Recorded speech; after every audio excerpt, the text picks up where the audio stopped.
끝없이 펼쳐진 뜨거운 사막은 언뜻 보기에 생명이 없는 것처럼 보입니다. 하지만 모래사막에서는 위험하고 때로는 소름 끼치는 생물들을 만날 수 있어요. 그들 중 일부는 건강 문제를 일으킬 수 있지만 일부는 영원히 기억에 남을 수 있죠. 위험한 것부터 시작해서 실제 악몽으로 끝나는 것까지 그들에 대해 알아봅시다. 사막을 걷다가 손을 벌리고 있는 커다란 곰인형을 발견했다고 가정해볼까요? 신기루라는 걸 알지만 그래도 가까이 다가갑니다. 여러분이 옳았어요. 봉제 인형이 아니라 거대한 선인장이에요. 뭔가 이상해요. 이상한 솜털 덕분에 나뭇가지가 곰인형의 팔처럼 생겼어요. 하지만 이건 보풀이 아니라 수천 개의 얇은 바늘입니다. 그리고 여러분이 가까이 다가가면 안 되는 이유도 바로 그거예요. 이 선인장은 점핑 초야 또는 테디베어 초야라고 불립니다. 애리조나의 사막 지역과 멕시코 북부에서 자라죠. 이 선인장은 사람을 공격하지 않으니까 걱정하지 마세요. 다만 만지면 피부나 옷에 달라붙을 수 있어요. 이런 모피 코트는 선인장을 동물로부터 보호하고 그늘을 만들고 열로부터 보호합니다. 측면 가지는 광합성을 수행하고 내부에 많은 양의 수분을 축적하기 때문에 식물에서 가장 중요한 부분이에요. 따라서 모든 위험에도 불구하고 선인장은 사막 방랑자에게 도움이 될 수 있습니다. 여기서 위험한 건 바늘이에요. 자세히 보면 갈고리 모양을 볼 수 있습니다. 한번 터치했다가는 수백 개의 가시가 이미 손가락에 붙어 있을 거예요. 제거하기가 매우 어려울 거고 바늘이 불쾌한 통증을 유발할 거예요. 이 선인장의 가장 멋진 점은 번식 방법입니다. 이 식물은 새로운 장소에서 스스로를 복제해요. 동물과 사람이 점핑 초야를 지나가서 닿으면 선인장은 바늘과 함께 자신의 작은 조각을 줍니다. 이 조각을 땅에 던지자마자 뿌리를 내리고 자라기 시작하죠.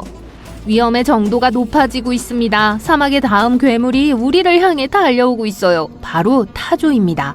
많은 사람들은 이 동물이 모래 속에 머리를 숨기는 겁쟁이라고 생각해요. 하지만 운이 나빠서 타조를 만나게 된다면 생각이 바뀔 가능성이 높습니다.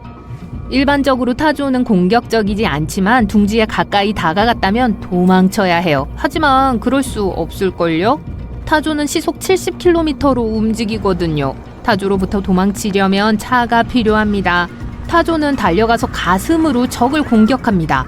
타조가 벤을 공격해서 심각한 피해를 입힌 사례도 있어요. 하지만 이 새들의 가장 큰 위험은 날카로운 발톱이 달린 강력한 다리예요. 다리로 강한 타격을 가할 수 있고 엎드린 상대를 이길 수도 있어요. 그러니 멀리서 타조가 보이면 반대 방향으로 가세요.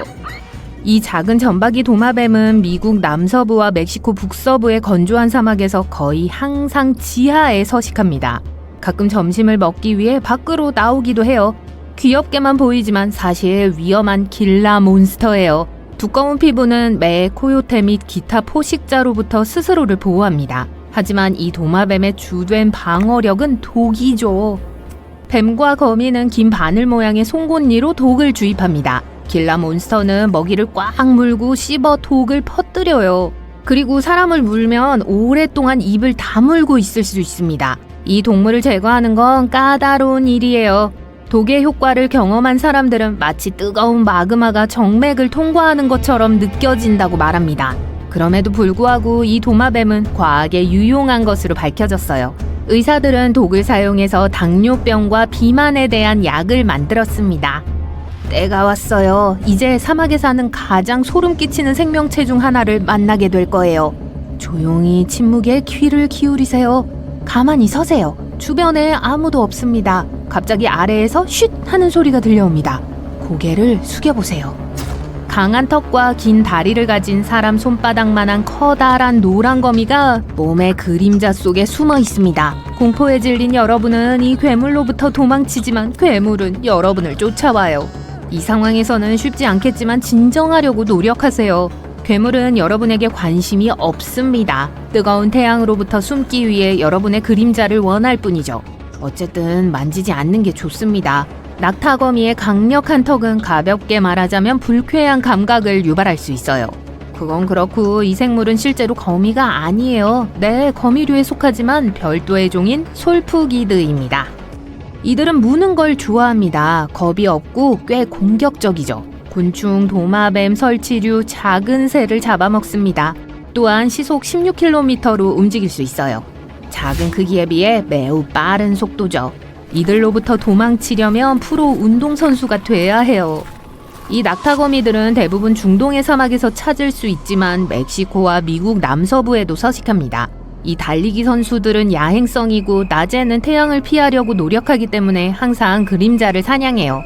아무튼 그들은 종종 낙타의 그림자 속에 숨어 있기 때문에 그 이름을 얻은 거예요. 낮에는 숨지 않지만 밤에 특히 불을 피우면 여러분을 쫓아올 거예요. 이들은 무언가를 먹기 위해 항상 불빛으로 달려가요.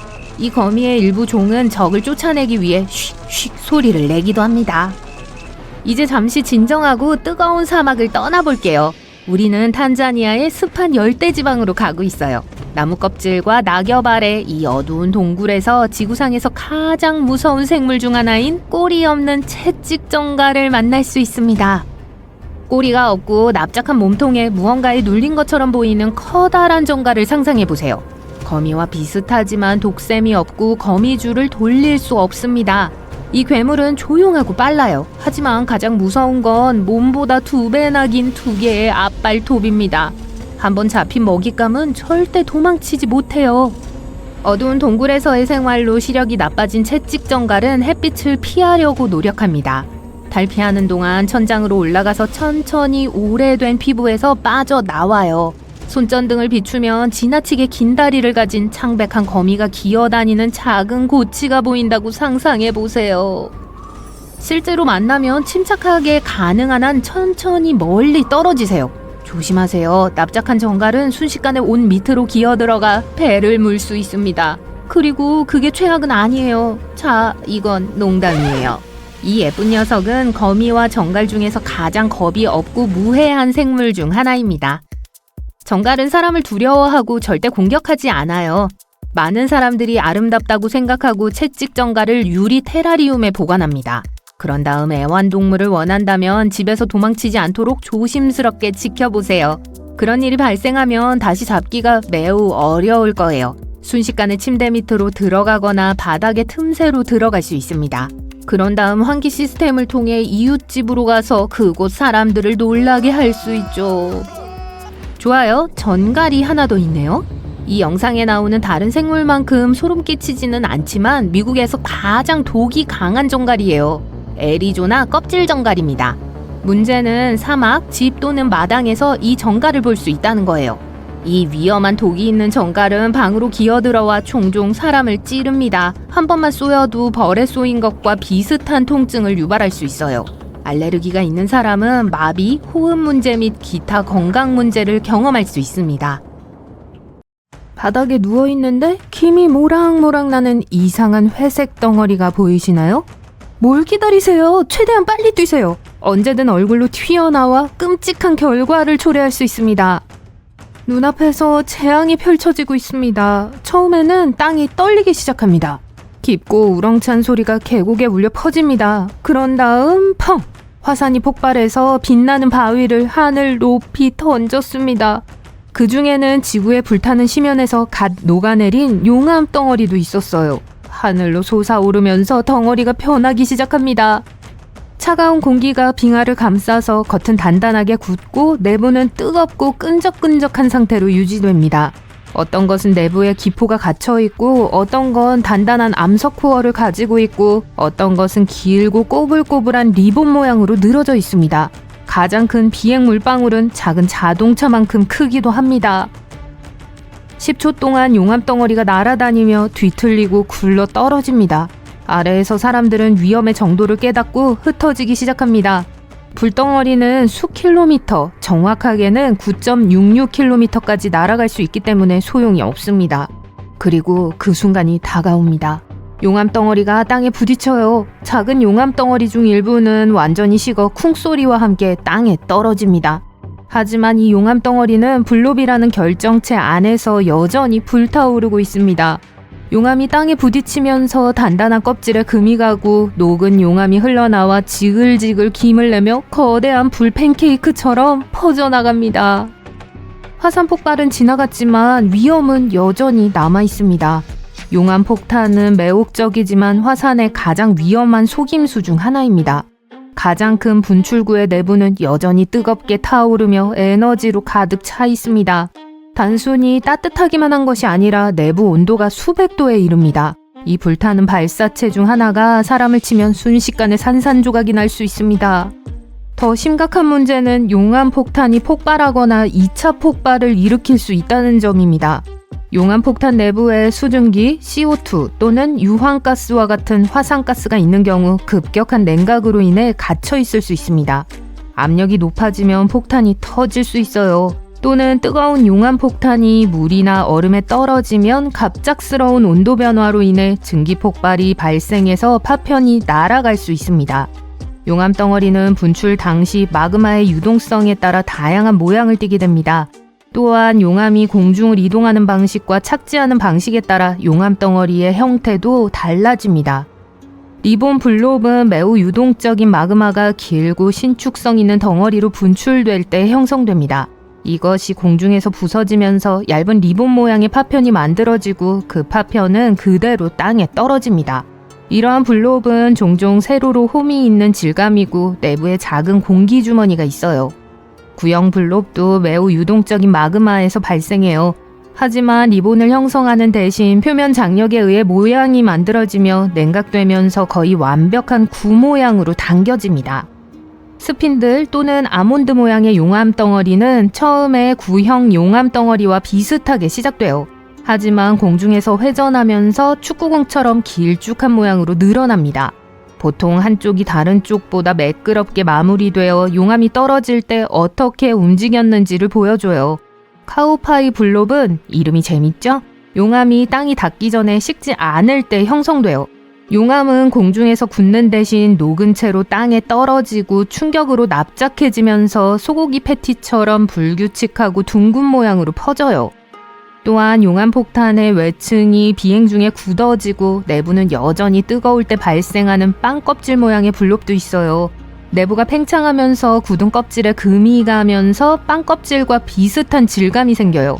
코어형 용암폭탄은 오래된 화산암, 이전 분출의 파편 또는 주변 경관의 파편으로 만들어진 내부 코어를 둘러싼 굳어진 용암 껍질이 있습니다. 용암 덩어리의 모양이 어떻든 화산 폭발이 일어나는 동안에는 진앙지에서 멀리 떨어져 있더라도 용암 덩어리를 조심해야 해요. 하지만 화산 주변을 돌아다닐 때 조심해야 할 위험은 용암 덩어리만이 아닙니다. 화산에서 작은 용암 방울이 떨어지면 식으면서 얇고 길쭉한 모양으로 늘어날 수 있어요. 이 용암이 눈물방울처럼 작은 모양을 이룬 것을 하와이 화산이자 불의 신 펠레의 이름을 따서 펠레의 눈물이라고 불러요. 이게 더 길고 가늘어진 건 펠레의 머리카락으로 알려져 있어요. 이 경우 땅을 덮고 있는 금빛의 미세한 머리카락처럼 보이는 것을 볼 수 있습니다. 이것은 사람이나 동물의 머리카락이 아니라 화산 유리의 섬세한 실이에요. 용암의 가스 기포가 터지면서 녹은 용암이 머리카락처럼 긴 섬유로 늘어날 때 형성돼요. 펠레의 머리카락은 매우 얇아서 두께가 1마이크론에 불과할 때도 있어요. 하지만 동시에 길이가 최대 약 60cm까지 늘어날 수 있어요. 펠레는 매우 가벼워서 바람을 타고 쉽게 공중으로 날아갈 수 있습니다. 나중에 그들이 낮은 지역에 정착해서 때로는 두꺼운 층으로 쌓이기도 해요. 이 가닥은 섬세해 보이지만 실제로는 작은 유리 조각이에요. 날카롭고 부서지기 쉬우며 피부에 닿으면 자극을 유발할 수 있어요. 눈에 들어가면 더 위험할 수 있어요. 그렇기 때문에 펠레의 머리카락 주위를 조심하는 것이 매우 중요해요. 이제 불길과 화산재가 거침없는 힘으로 산을 타고 내려오는 해일을 상상해보세요. 이것은 화쇄류로 뜨거운 가스와 부서진 암석의 빠른 움직임으로 경로에 있는 모든 것을 파묻습니다. 이 흐름은 수킬로미터에 걸쳐 뻗어나가며 경주용 자동차처럼 빠르게 움직이고 금속을 녹일 수 있을 만큼 뜨거운 온도인 섭씨 982도까지 도달할 수 있어요. 화쇄류는 예고 없이 찾아옵니다. 화산 폭발로 인해 화산재 기둥이나 화산 입구에 있는 굳은 용암 덩어리인 용암돔의 붕괴는 쉽게 화산 사태를 일으킬 수 있습니다. 용암이 분출하는 순간 불길 같은 눈사태가 시작되어 무서운 속도로 경사면을 굴러내려와 숲을 증발시키고 마을을 평평하게 만들며 그 길에 걸리는 모든 것을 소각합니다. 화쇄류의 흐름에서 벗어날 수 있는 방법은 없어요. 화세류는 화산이 뿜어낼 수 있는 가장 치명적인 힘으로 지난 400년 동안 전체 화산 사망자의 3분의 1에 해당하는 9만 명 이상의 목숨을 앗아간 원인이에요. 이러한 급류는 사람을 태우고 깔아 뭉개고 질식시킬 뿐만 아니라 건물, 교량, 그리고 인간이 만든 모든 것을 파괴합니다. 과학자들은 일반적으로 계곡을 따라 흐르는 가장 가능성이 높은 경로를 예측할 수 있지만 역사에 따르면 강력한 줄기는 산등성이를 뛰어넘고 언덕을 휩쓸며 한때 안전하다고 생각했던 지역을 강타할 수 있습니다. 화산 번개는 화세류만큼 위험하지는 않지만 숨막히는 광경을 볼 수 있어요. 화산 번개는 특정 화산에서 분출하는 두껍고 화산재로 가득 찬 구름 속에서만 형성돼요. 화산 기둥이라고 불리는 이 우뚝 솟은 기둥은 화산이 엄청난 양의 화산재를 분출할 때 하늘로 솟아오릅니다. 모든 화산이 이러한 화산체를 생성하는 것은 아니기 때문에 화산 번개는 드물게 발생해요. 예를 들어 하와이의 화산은 대부분 두꺼운 화산재 구름이 아닌 흐르는 용암으로 분출하기 때문에 화산 번개가 거의 발생하지 않아요. 이제 이 작은 화산재 입자를 보세요. 화산이 폭발하기 전에는 화산 내부에서 극심한 압력을 받아 서로 뭉쳐져 있습니다. 하지만 화산 입자들이 야외로 터져 나오면 마찰이라는 과정을 통해 서로 충돌하고 비벼집니다. 이 마찰은 풍선을 머리에 문지르는 것처럼 입자를 충전해요. 이렇게 하전된 입자가 하늘로 올라가면서 분리되기 시작합니다. 양전하가 한 방향으로 이동하고 음전하가 다른 방향으로 이동합니다. 전하의 차이가 너무 커지면 에너지가 번개처럼 폭발해서 화산 연기를 뚫고 나가게 됩니다. 화산 폭발의 가장 파괴적인 결과 중 하나는 라하르입니다. 라하르는 화산 경사면을 따라 흘러내리는 진흙, 화산재, 바위로 이루어진 강력하고 빠르게 움직이는 강으로 그 앞에 있는 모든 것을 파괴합니다. 이 무시무시한 진흙탕은 폭우가 화산 잔해와 섞이면서 형성되어 라하르는 화산 폭발 중에 발생하기도 하지만 예고 없이 발생할 수도 있습니다. 그렇기 때문에 특히 위험합니다. 화세류처럼 라하르는 빠르게 이동하며 때로는 수백 킬로미터를 이동하기도 해요.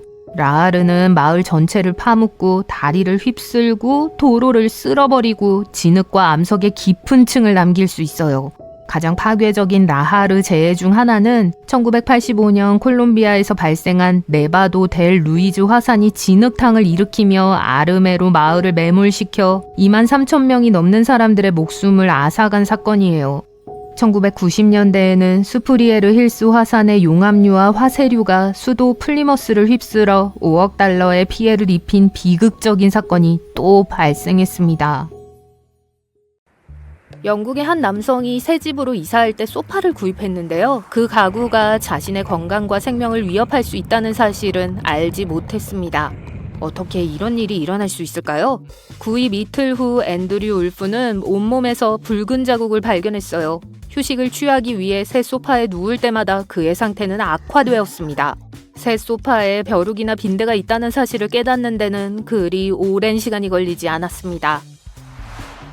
앤드류는 원래 가격의 절반만 지불하고 할인된 가격의 소파를 구입했지만 돈을 절약하려는 시도는 역효과를 낳았습니다. 결국 그는 해충 방제 비용을 지불하고 각종 가재 도구를 처분하며 좌절스러운 시련을 견뎌내야 했죠.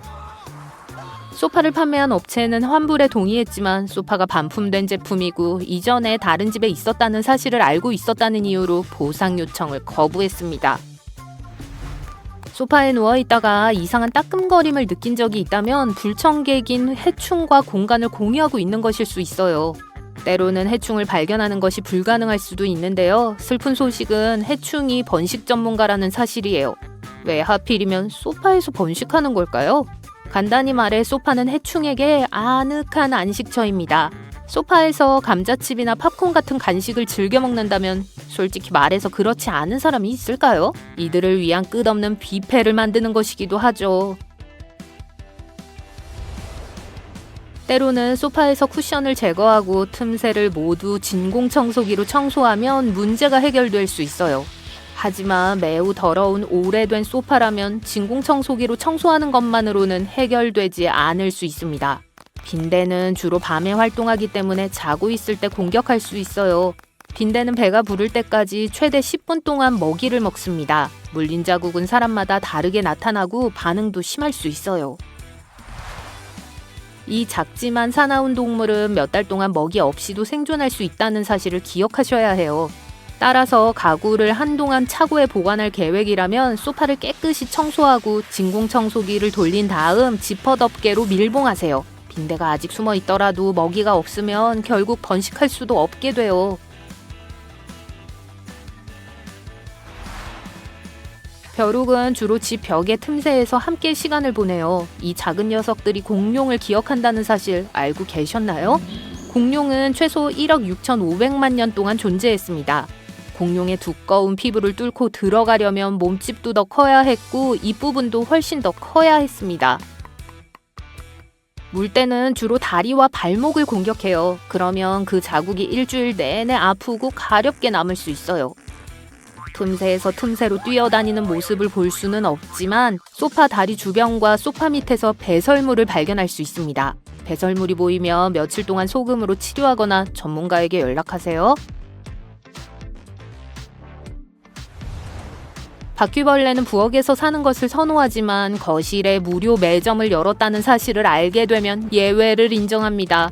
바퀴벌레가 얼마나 많은지 일부 조사에 따르면 바퀴벌레가 사는 비율이 도시 지역주택의 98%까지 되지만 대부분 눈에 띄지 않을 뿐이라고 합니다. 또한 밤에 파티를 즐기는 걸 좋아하는데 이들을 발견했다면 맞춤형 간식으로 대접할 수 있어요. 빈 유리병에 메이플 시럽을 바닥에 깔아주세요. 병 윗부분에 식용유를 약간 발라주세요. 이 덫은 바퀴벌레 자석처럼 작동해서 바퀴벌레가 그 안에 영원히 갇히게 할 겁니다. 그런 다음 벌레로 가득 찬 병을 어떻게 처리할지 결정할 수 있습니다. 나방은 매우 교활하기 때문에 소파에서 나방을 볼 수는 없지만 그들이 소파에 있다면 이상한 움직임을 느낄 수 있어요. 나방은 양모와 기타 천연 섬유를 좋아하지만 소파가 그렇게 정교하지 않더라도 음식물 얼룩이 있으면 더러울 수 있어요. 천에 구멍이 나거나 소파의 다리나 프레임에 거미줄이 있거나 나방 유충이 보이면 나방이 집에 들어왔다는 증거예요. 전 세계에는 약 16만 종의 나방이 있으며 이 중 침을 쏘는 나방은 150여 종에 불과합니다. 나방은 성충이 되면 길고 강한 모양의 구멍을 가지게 되기 때문에 물지 못해요. 하지만 애벌레는 그런 게 없기 때문에 힘든 시간을 보낼 수 있어요. 그리고 누웠는데 소파 나방이 귀에 기어들어오는 공포의 시나리오도 있어요. 인터넷에서 화제가 된 미국의 한 남성에게 이런 일이 일어났습니다. 그는 귀 근처에 나방이 있는 것을 느끼고 때리고 싶었지만 벌레가 귀 안으로 들어갔어요. 그의 친구들은 핀셋으로 그 남자를 도왔습니다. 나방의 길이는 2.54cm였고 여전히 완벽하게 멀쩡한 것으로 밝혀졌습니다. 그 남자와 나방 모두는 운이 좋았지만 전문가들은 나방을 제거하기 위해 물체를 사용하는 걸 권장하지 않습니다. 중력이 작용하도록 고개를 기울이고 외부에서 들어오는 빛으로 나방을 유인해야 해요. 물론 장난기 많은 나방에게 덜 매력적으로 보이도록 가구를 깨끗하게 유지해야 합니다. 섬유에 구멍이 난 것도 문제지만 식료품 저장실에 모든 음식을 버리는 것은 한 차원 높은 문제가 되겠죠. 식료품 저장실 나방은 시리얼, 밀가루, 쌀, 곡물과 같은 건조한 식품을 좋아하며 이미 자리 잡은 식료품, 애완동물 사료 또는 새 모이를 통해 식료품 저장실에 몰래 들어올 수 있습니다. 부화하면 식료품 저장실에 다른 음식으로 퍼질 수 있어요. 암컷 펜트리 나방은 매우 생산적이며 짝짓기 후 약 400개의 알을 낳을 수 있습니다. 알이 부화하면 애벌레는 음식을 먹고 끈적끈적한 거미줄을 만들기 시작해요. 얇은 골판지 상자와 비닐봉지도 씹어먹을 수 있기 때문에 밀폐된 포장이 항상 나방을 막는 건 아닙니다. 식품 포장에 배설물이나 거미줄, 작은 구멍이 보이면 나방이 침입했다는 명백한 신호입니다. 식료품 저장실 나방은 사람에게 해롭지 않으며 단지 성가시고 음식을 망칠 뿐이에요. 하지만 시바나 나방과 같은 일부 종류는 독성이 있어요. 나방은 밝은 빨간색과 검은색을 띠고 있어 포식자에게 접근하지 말라고 경고합니다. 식료품 저장실에 나방이 있는 것 같다면 지금 당장 동영상을 일시정지하고 잘 살펴보세요. 없어야 할 식재료를 발견하셨나요? 밀가루, 베이킹 믹스, 오트밀, 견과류는 냉동실에 보관하세요. 또는 최소 3일 동안 얼린 다음 식료품 저장실로 옮기세요. 냉동 보관을 하면 마트에서 집으로 가져온 식품에 있을 수 있는 유충을 제거하는 데 도움이 됩니다. 안전을 위해 제가 직접 테스트한 흰 식초와 뜨거운 물 용액을 사용해보세요. 같은 양을 섞어 선반 양쪽, 모서리, 밑판, 바닥, 보관 용기를 포함해 식료품 저장실을 위에서부터 아래로 닦아주세요. 모든 나방은 급히 다른 곳으로 갈 거예요. 마지막 예방책으로 식료품 저장실에 끈적끈적한 플라이페이퍼를 넣어둘 수 있습니다. 여기에 약간의 생선기름을 넣으면 그 안에 숨어있는 모든 나방이 유혹에 저항할 수 없을 거예요. 자, 여기 작은 수수께끼가 하나 있습니다. 몸집이 작고 다리가 177쌍이나 되며 어떤 공포영화보다 40살의 남자를 겁에 질리게 하는 것이 무엇일까요? 네, 거실에 돌아다니는 지네예요. 지네를 제거하기 위해 슬리퍼를 찾기 전에 지네는 여러분의 친구라는 사실을 기억하세요. 지네는 사람을 물 수 있지만 거의 물지 않습니다. 둥지나 거미줄을 만들지 않고 위험한 것을 옮기지 않으며 집이나 소중한 물건을 손상시키지 않습니다. 또한 천연 해충 방제용으로 무료로 작동해요. 바퀴벌레, 파리, 흰개미, 나방, 은붕어 등을 잡아먹어요. 따라서 목숨을 빼앗는 대신 겁을 주지 않으면서도 열심히 일할 수 있는 바깥으로 옮겨보세요. 다시 돌아오지 않게 하려면 바닥, 문, 창문의 틈새와 구멍을 모두 막으세요. 새는 곳을 수리하고 고인물을 청소하세요. 나무 더미와 낙엽을 집 밖으로 치우세요. 숙제가 많지만 결과는 그만한 가치가 있습니다. 화산이 폭발하려고 할 때 밝은 색의 녹색 식물은 우리에게 경고하는 것일 수도 있습니다. 예측이 매우 어려운 지진과 달리 화산은 때때로 초기 징후를 보일 수 있어요. 화산 주변에서 자라는 식물은 화산 활동이 활발해지면 지하 마그마를 통해 방출하는 가스인 이산화탄소 수치의 증가로 더 건강해 보입니다. 또한 화산 활동이 최고조에 달하면 식물에 해로운 가스와 열로 인해 식물이 갈색으로 변하기도 해요. 과학자들은 이를 알아내기 위해 인공위성을 이용했어요. 그들은 1984년부터 22년까지 위성 데이터를 분석했습니다. 미래의 변화도 위성 이미지를 통해 추적할 수 있습니다. 특히 필리핀의 타알 화산이나 이탈리아의 에트나산처럼 화산이 접근하기 어려운 울창한 지역에 숨어있는 경우에는 이를 직접 측정하기가 쉽지 않습니다. 이런 방식으로 화산 폭발이 일어나기 몇 년 전에 식물이 폭발에 대해 경고할 수 있어요. 이 새로운 기발한 방법을 통해 안전조치를 강화하고 재산 피해를 최소화하며 대피 계획을 개선함으로써 인근 지역사회를 구할 수 있습니다. 화산과 식물은 종종 신비한 방식으로 연결되어 있습니다. 예를 들어 인도네시아 크라카토아의 화산 폭발은 수천 킬로미터 떨어진 애리조나 소노란 사막의 사구아로 선인장에 놀라운 활력을 불어넣어 주었습니다. 19세기에 악명 높은 크라카토아 화산이 폭발했을 때 전 세계에 충격파를 보냈고 갑자기 사구아로 세대를 키우는데 도움을 주었어요. 이 놀라운 선인장은 성체가 되면서 높이가 12m에 달하지만 사막의 혹독한 환경에서 살아남기 위해 고군분투하는 작은 묘목으로 삶을 시작합니다.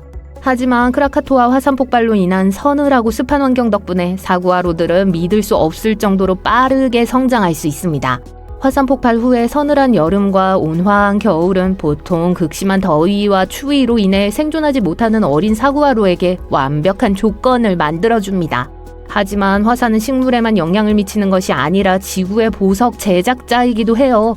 화산에 불타는 심장 부인 지표면 아래 깊은 곳에는 눈부신 보석을 만들기에 딱 좋은 조건이 조성돼요. 화산이 폭발하면 이 보물을 수면 위로 끌어올릴 수 있어요. 화산 활동으로 만들어진 가장 유명한 보석 중 하나는 다이아몬드입니다. 다이아몬드는 보통 극한의 압력과 온도 하에 지구 깊숙한 곳에서 형성되는 kimberlite라는 희귀한 화산암에서 발견됩니다. 수백만 년 전 작지만 강력한 화산 활동인 kimberlite 분출이 지구 깊은 곳에서 다이아몬드를 끌어올렸어요. 이로 인해 오늘날의 많은 다이아몬드 광산이 탄생했습니다.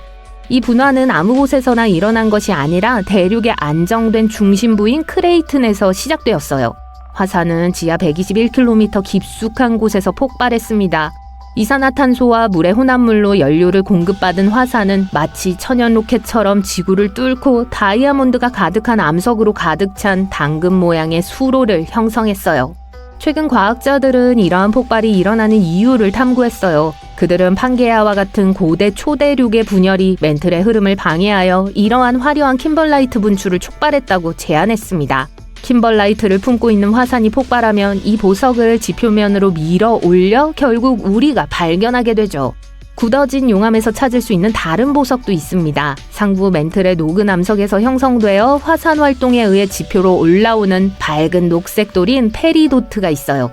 용암이 빠르게 식을 때 형성되는 반짝이는 유리 같은 암석인 흑요석도 있습니다.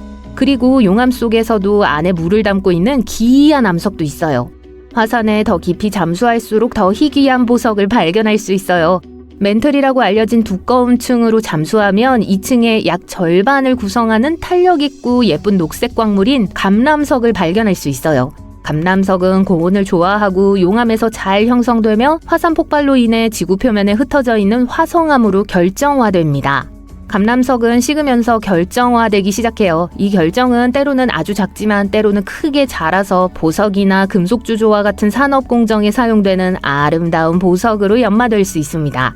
하지만 약 402km 아래 더 깊은 곳으로 내려가면 감람석은 매혹적인 변화를 겪습니다. 여기서 우리는 전이대라고 불리는 층을 만나게 돼요. 전이대에서는 압력이 강렬하고 열이 상승해요.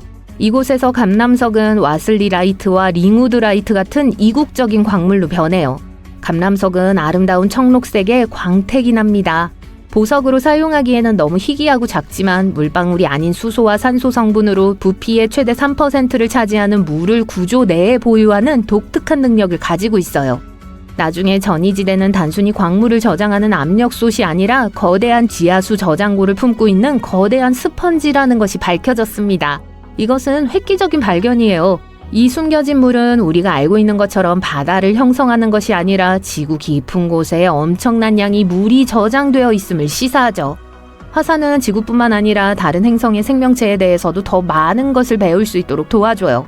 코스타리카 포아스 화산의 불타는 심장부에는 라구나 칼리엔테가 있습니다. 이 열수 분화구 호수는 지구상에서 가장 혹독한 환경 중 하나예요. 뜨거운 온도, 독성 금속, 금속을 부식시킬 정도로 산성이 강한 물 등 모든 것이 이곳에 있어요. 이 모든 것에도 불구하고 이러한 조건에서 번성하는 몇 가지 강인한 미생물이 있습니다. 이 놀라운 생존력은 화성의 생명체에 대한 단서가 될 수 있기 때문에 과학자들의 주목을 받고 있어요. 과학자들은 이 극한의 미생물을 연구하고 있습니다. 이 미생물들은 열악한 환경을 견디기 위해 무수히 많은 유전적 적응을 발전시켜 온 것으로 밝혀졌어요. 유황과 철에서 탄소와 바이오 플라스틱 과립에 이르기까지 모든 것을 처리하는 데 도움이 되는 유전자를 가지고 있습니다. 이러한 모든 것들은 화성처럼 열악한 환경에서 매우 중요할 수 있습니다. 나사의 퍼시비어런스 로버는 현재 화성의 제재로 크레이터의 분화구 가장자리를 탐사하고 있어요. 이전에는 오래된 하천 바닥이나 강 삼각주 같은 곳에서 화성 생명체의 흔적을 찾았죠. 하지만 라구나 칼리엔테의 발견은 고대 화성의 온천이 남아있는 곳에서도 생명체를 찾아야 한다는 걸 시사해요. 이러한 장소에는 한때 생물학을 시작하는 데 필수적이었을 것으로 여겨지는 열, 물, 에너지원의 적절한 칵테일이 있었을지도 모릅니다. 화산은 다양한 방식으로 행성에 도움을 주기도 하지만 생명체를 파괴하기도 해요. 과학자들은 화산 활동이 지구의 5차례 대량 멸종 중 적어도 3차례의 주요 원인 중 하나라고 생각해요. 공룡의 대량 멸종을 예로 들어볼게요. 우리는 흔히 칙슬로브 운석의 탓으로 돌리지만 화산에 의한 것일 가능성도 있어요. 화산 폭발의 결과는 끔찍할 수 있습니다. 인도네시아 순바와 섬에 위치한 탐보라 화산은 1815년에 분화했으며 역사상 가장 강력한 분화로 기록되었습니다. 이 대규모 분화는 매우 강력해서 33에서 46 세제곱킬로미터의 물질을 분출했죠. 폭발 소리가 2575km 이상 떨어진 수마트라까지 들릴 정도로 시끄러웠어요. 탐보라는 재앙적인 폭발이 일어나기 전 수세기 동안 휴화산이었고 마그마방은 서서히 냉각되어 결정화되었습니다. 이 과정에서 화산 내부에 엄청난 압력이 쌓였어요. 결국 1815년 4월 5일에 시작된 일련의 끔찍한 사건으로 화산은 폭발했습니다. 4월 10일에는 엄청난 양의 화산재와 부석이 대기 중으로 쏟아지면서 절정에 달했죠. 화산 폭발의 여파는 끔찍했습니다. 쓰나미가 주변 지역을 황폐화시켰어요. 화산 폭발 직후 약 4,600명이 사망한 것으로 추정되며 화산재 낙지는 지역 전역의 대기질과 수원에 영향을 미쳤어요. 이 사건은 여름이 없었던 해로 역사에 기록되었습니다. 이는 탐보라가 성층권으로 방출한 엄청난 양의 이산화황 때문이었어요. 이는 햇빛을 반사하는 에어로졸 베일을 만들어 지구의 온도를 크게 낮췄습니다. 6,600만 년 전 공룡 멸종 당시 지구에서도 비슷한 일이 발생하여 몇 달 동안 하늘이 검게 변했어요. 직접 목격한 사람은 없겠지만요. 화면에 보이는 빛과 비슷한 빛이 머리 위를 비추고 있다면 안전한 지대로 이동하는 것이 가장 좋습니다. 이건 드론의 디스플레이일 수 있는데 드론이 여러분을 향해 추락하는 것은 원치 않으시겠죠? 최근 중국에서는 쇼핑몰 상공에서 드론이 갑작스럽게 급강하여서 아래 아수라장이 되는 사고가 발생했습니다. 주최 측은 작동 오류를 원인으로 꼽았는데 다행히 아무도 다치지 않았습니다. 하지만 과거에도 이와 같은 사고가 발생한 적이 있으니 드론쇼 바로 아래에 서 있는 것은 피하는 게 현명해요. 중국에서 하늘에서 벌레가 떨어져 자동차 위로 기어가는 괴상한 동영상이 인터넷에 떠돌고 있습니다. 어떤 사람들은 동물의 비라고 생각하지만 다른 사람들은 확신하지 못해요. 어떤 사람들은 이 영상이 가짜라고 주장하는 반면 또 어떤 사람들은 벌레가 땅이 아닌 자동차 위에만 있었다고 주장합니다. 3월에 흔히 볼 수 있는 일이라고 생각하는 사람들도 있어요. 그거 아세요? 이 기이한 벌레비는 실제로 영국 제도에서도 발생했습니다. 스코틀랜드에서는 축구를 하던 아이들이 기상이변으로 인해 지렁이가 쏟아져 내려 충격을 받은 적도 있었어요. 미국 텍사스의 한 도시 텍사카나에서는 하늘에서 물고기가 비와 함께 떨어지는 특이한 현상이 발생해서 많은 주민들은 놀라게 했습니다. 동물비라고 알려진 이 현상은 개구리, 개, 작은 물고기와 같은 작은 수생생물이 지표면에 물줄기나 조안에 휩쓸려 강우시 낙하할 때 발생합니다. 이 이상한 비는 소름 끼칠 뿐만 아니라 건강에도 위험할 수 있어요. 어느 날 워싱턴주 오크빌에서 주민들은 하늘에서 일반 빗방울이 아닌 젤리 같은 물방울이 떨어지는 것을 목격했습니다. 이 물방울은 가까이 접촉한 사람들에게 독감과 유사한 증상을 일으켰어요. 빗방울을 연구하던 연구자들은 젤리 같은 물질에서 사람의 백혈구를 발견했고 그 기원에 대한 추측이 이어졌는데요. 증발한 해파리부터 상업용 비행기에서 나온 폐기물까지 다양한 이론이 제기되었습니다. 홍콩과 독일에서는 하늘에서 돈이 떨어지는 기이한 비현상이 발생했는데요. 이는 인간의 묘기 때문인 것으로 보입니다. 두 경우 모두 사람들은 옥상에서 돈이 소용돌이치며 떨어지는 것을 보고 깜짝 놀랐고 현금을 주우려고 하는 사람들로 인해 혼란스러운 장면이 연출됐어요. 이런 비라면 저도 정말 맞고 싶네요. 동전을 떨어뜨리는 게 아니라면 말이죠. 일반적인 번개 대신 거대한 제트가 구름 꼭대기에서 발사되어 80km 이상 하늘로 뻗어나가 우주와 거의 맞닿아 있는 시나리오를 상상해 보세요. 이 강력하고 희귀한 번개는 1년에 한 1000번 정도 발생하는데 일반 번개보다 최대 50배 더 많은 에너지를 전달합니다. 최근 연구원들은 2018년 오클라호마 상공의 구름에서 사상 최대 규모의 거대한 제트를 발견했어요. 이 폭발의 강도는 이전 기록의 거의 2배에 달했고 과학자들은 이를 지금까지 관측된 가장 중요한 구름대 지상 충돌로 간주하고 있습니다. 멕시코 북부의 한 도시에서 수많은 노랑머리 검은 새가 하늘에서 떨어져 비극적인 결과를 맞는 모습이 카메라에 포착됐습니다. 추락 원인은 아직 확실하진 않지만 전문가들은 포식 자세가 위에서 새떼를 놀라게 해서 균형을 잃게 한 것으로 추측하고 있어요. 보안 카메라에는 새들이 먹구름처럼 주택가로 내려오는 모습이 찍혔습니다. 이 철새들은 멕시코에서 겨울을 나기 전에 미국과 캐나다에서 더 북쪽으로 번식해요. 전선 등 다양한 요인에 의한 추락이라는 설도 있지만 전문가들은 포식자인 새가 혼란을 부추겼다는 쪽에 무게를 두고 있습니다. 가끔 이구아나도 하늘에서 사람의 머리 위로 떨어질 수 있습니다. 이구아나는 매우 추운 날씨에는 생존을 위해 일종의 동면 모드로 전환해요. 얼어붙은 것처럼 보이지만 실제로는 여전히 살아있습니다. 보통 섭씨 10도 이상으로 따뜻해지면 다시 움직이기 시작해요. 문제는 이렇게 차가운 상태에서 나무에서 떨어질 수 있는데 이게 나무와 사람 모두에게 위험하다는 거예요. 선반에서 꽃병이 떨어진다고 상상해보세요. 원리는 기본적으로 동일합니다. 온도가 4.5도 이하로 너무 오래 유지되면 그 여파는 슬프게 다가올 수 있어요. 어느 날 아침 위스콘신에서 Fox 6 Wake Up 쇼를 진행하던 제작진은 시내 상공에서 이상한 불빛이 날아온 것을 발견하고 깜짝 놀랐습니다. 처음에는 불꽃놀이나 외계 생명체일 수 있다고 생각했어요. 하지만 계속 지켜본 결과 카메라의 설정으로 인한 착시 현상일 뿐 밀워키 카운티 법원 위로 날아가는 갈매기떼라는 사실을 알게 되었습니다. 이를 확인하기 위해 한 기자가 법원에 가서 갈매기떼를 촬영했어요. 사건은 종결된 걸까요? 그럴 리가요. 인터넷은 만족하지 않았고 음모론이 등장하기 시작했고 지금까지도 그 여파가 남아있습니다. 시간이 너무 많은 사람들이죠. 물체의 움직임과 높이의 차이를 지적하는 영상이 나왔지만 카메라 설정과 앵글의 결과물인 갈매기 힘이 분명했습니다. 한편 아름다운 도시 로마에서는 매력적이면서도 까다로운 새 문제로 인해 주민들이 불안에 떨고 있습니다. 밤이 되면 시민들은 배선물로 옷을 더럽히는 성가신 새들을 쫓아내기 위해 스피커를 들고 날카로운 소리를 내는 흰색 작업복을 입은 사람들을 마주칠 수 있습니다. 매년 겨울이면 찌르레기들이 로마 상공을 가득 메우며 고개 비행을 선보이는데요. 이들이 남긴 쓰레기 때문에 시 당국은 찌르레기들을 쫓아내려고 애쓰고 있어요. 안타깝게도 때때로 하늘은 더 특이하고 불안한 광경을 선사하기도 합니다. 1876년 켄터키주 올림피아 스프링스에서 날고기 덩어리가 하늘에서 떨어진 사건처럼요. 연구자들 사이에서 수개월에 걸친 논쟁 끝에 이 고기 샤워는 실제로 독수리가 사용하는 방어 메커니즘이나 체중 감량 전술인 독수리 토사물이라는 결론이 내려졌습니다. 이 밖에도 이상한 비현상들이 많이 발생했어요. 아칸소에서는 불꽃놀이로 인해 새들이 방향 감각을 잃어 비처럼 내렸고, 호주에서는 거미가 날아와 풍경을 덮었고, 플로리다주 푼타고다에서는 골프공이 쏟아져 내렸어요. 아마 물 분출구와 인근 골프장 때문이었을 거예요. 또한 진흙비가 내리는 현상도 한번 기록되었습니다. 이 현상으로 인해 하늘에서 먼지 입자가 포함된 더러운 물방울이 비정상적으로 짧고 불쾌하게 떨어지면서 불편감을 주었죠.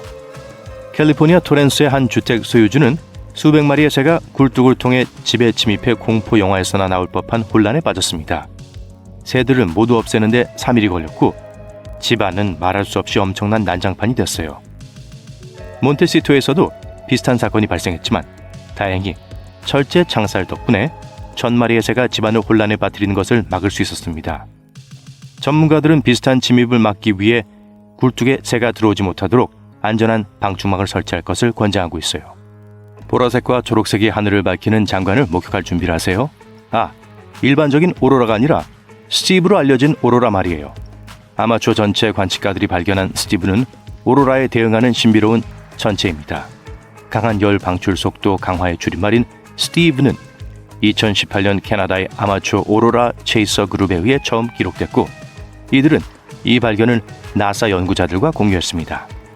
스티브는 기존의 녹색 리본 오로라와 대조되는 자홍색 줄무늬가 특징이에요. 오로라는 태양 입자가 지구 자기장 및 대기와 상호작용해서 생성되지만 스티브는 오로라에 가끔씩 동반되는 독특한 광학 현상으로 여겨집니다. 스티브의 정확한 원인은 아직 조사 중이지만 과학자들은 전리층에서 하전 입자가 지구 자기장과 상호작용하는 것과 관련이 있을 수 있다고 주장하고 있어요. 오로라를 직접 목격하고 싶다면 캐나다, 알래스카, 북유럽, 뉴질랜드, 호주 등 오로라를 흔히 볼 수 있는 지역으로 가보세요. 스티브는 보통 지작이 폭풍이 일어날 때 강력한 오로라와 함께 나타나고 단독으로 나타나지는 않는다는 점을 기억하세요. 마지막입니다. 멕시코 남동부에서는 메뚜기 떼가 지나가면서 하늘이 어두워졌어요. 일부 사람들은 이 사건을 요한 계시록의 한 구절과 비교했지만 지역 관리들은 중앙 아메리카 메뚜기 떼가 단순히 지나가는 것일 뿐이며 지역 농작물에 해를 끼치지 않을 것이라고 주민들을 안심시켰습니다. 이 지역 토착종인 메뚜기들은 도시 북서쪽의 초목이 풍부한 지역에서 왔다는 거였어요. 하지만 이러한 간단한 과학적 설명에도 불구하고 일부 사람들은 여전히 이 사건이 세상의 종말을 알리는 신호라고 믿고 있어요. 긴장하지 마세요. 기대하는 게 아니라면요. 다빈치 코드는 다빈치 코드만큼 미스테리하진 않지만 이를 해독하면 잠재적인 절도를 예방하는 데 큰 도움이 될 수 있습니다. 이 코드는 절도범들이 서로 소통할 때 사용되는 일련의 암호화된 메모와 경고로 구성되어 있으며 공범들에게 특정 건물을 노릴 때 직면할 수 있는 위험과 도전에 대해 경고해요. 다빈치 코드를 이해하고 해독함으로써 일반인들은 침입자로부터 집과 소지품을 효과적으로 보호하여 보안을 강화하고 안심할 수 있어요. 여기 귀여운 정원 장식을 보세요. 여러분이 정원에 직접 설치한 것이 아니라면 다핀치 코드입니다. 경찰은 정원에 요정 장식을 배치하는 것과 관련된 우려스러운 경향에 대해 경고하고 있어요. 이런 장식은 선물이 아니며 실수로 놓는 것이 아니라 잠재적인 도둑이 집이 비어 있는지 확인하기 위한 신호로 사용될 수 있어요. 따라서 항상 경계를 늦추지 말고 집을 안전하게 지키기 위한 조치를 취해야 해요. 버지니아주 페어팩스 카운티에서 연쇄 절도범들이 꽃다발과 스프레이 페인트를 이용해 집에 침입하고 있다고 일부 당국이 보고했습니다. 한 여성이 꽃을 들고 문 앞에 나타나지만 아무도 대답하지 않으면 다시 차로 돌아간다고 해요. 그런 다음 2명의 남자가 침입해 보석과 현금 같은 물건을 훔쳤죠. 그들은 집 보안 카메라를 방해하고 은폐하여 신분을 드러내지 않으려고 했어요. 도둑들은 길거리에서 비밀 기호를 그려 다른 범죄자들과 잠재적 표적에 대해 소통합니다. 이러한 기호는 집이 부유한지 이미 도둑이 들었는지 귀중품이 없는지 등을 나타낼 수 있어요. 또한 집에 취약한 여성이 거주하고 있거나 거주자가 쉽게 겁을 먹거나 속기 쉬운 사람인지도 알 수 있어요. 법 집행기관에서는 이러한 기호에 담긴 여러 가지 의미를 해독했습니다.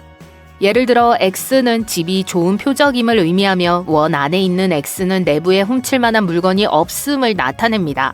대문자 뒤에 선이 그어져 있으면 침입이 너무 위험하다는 뜻이고 별 모양의 원 5개는 부유한 집임을 나타내요. 추가 기호를 통해 집에 경보 시스템이 설치되어 있는지 또는 이전에 도난을 당한 적이 있는지 알 수 있어요.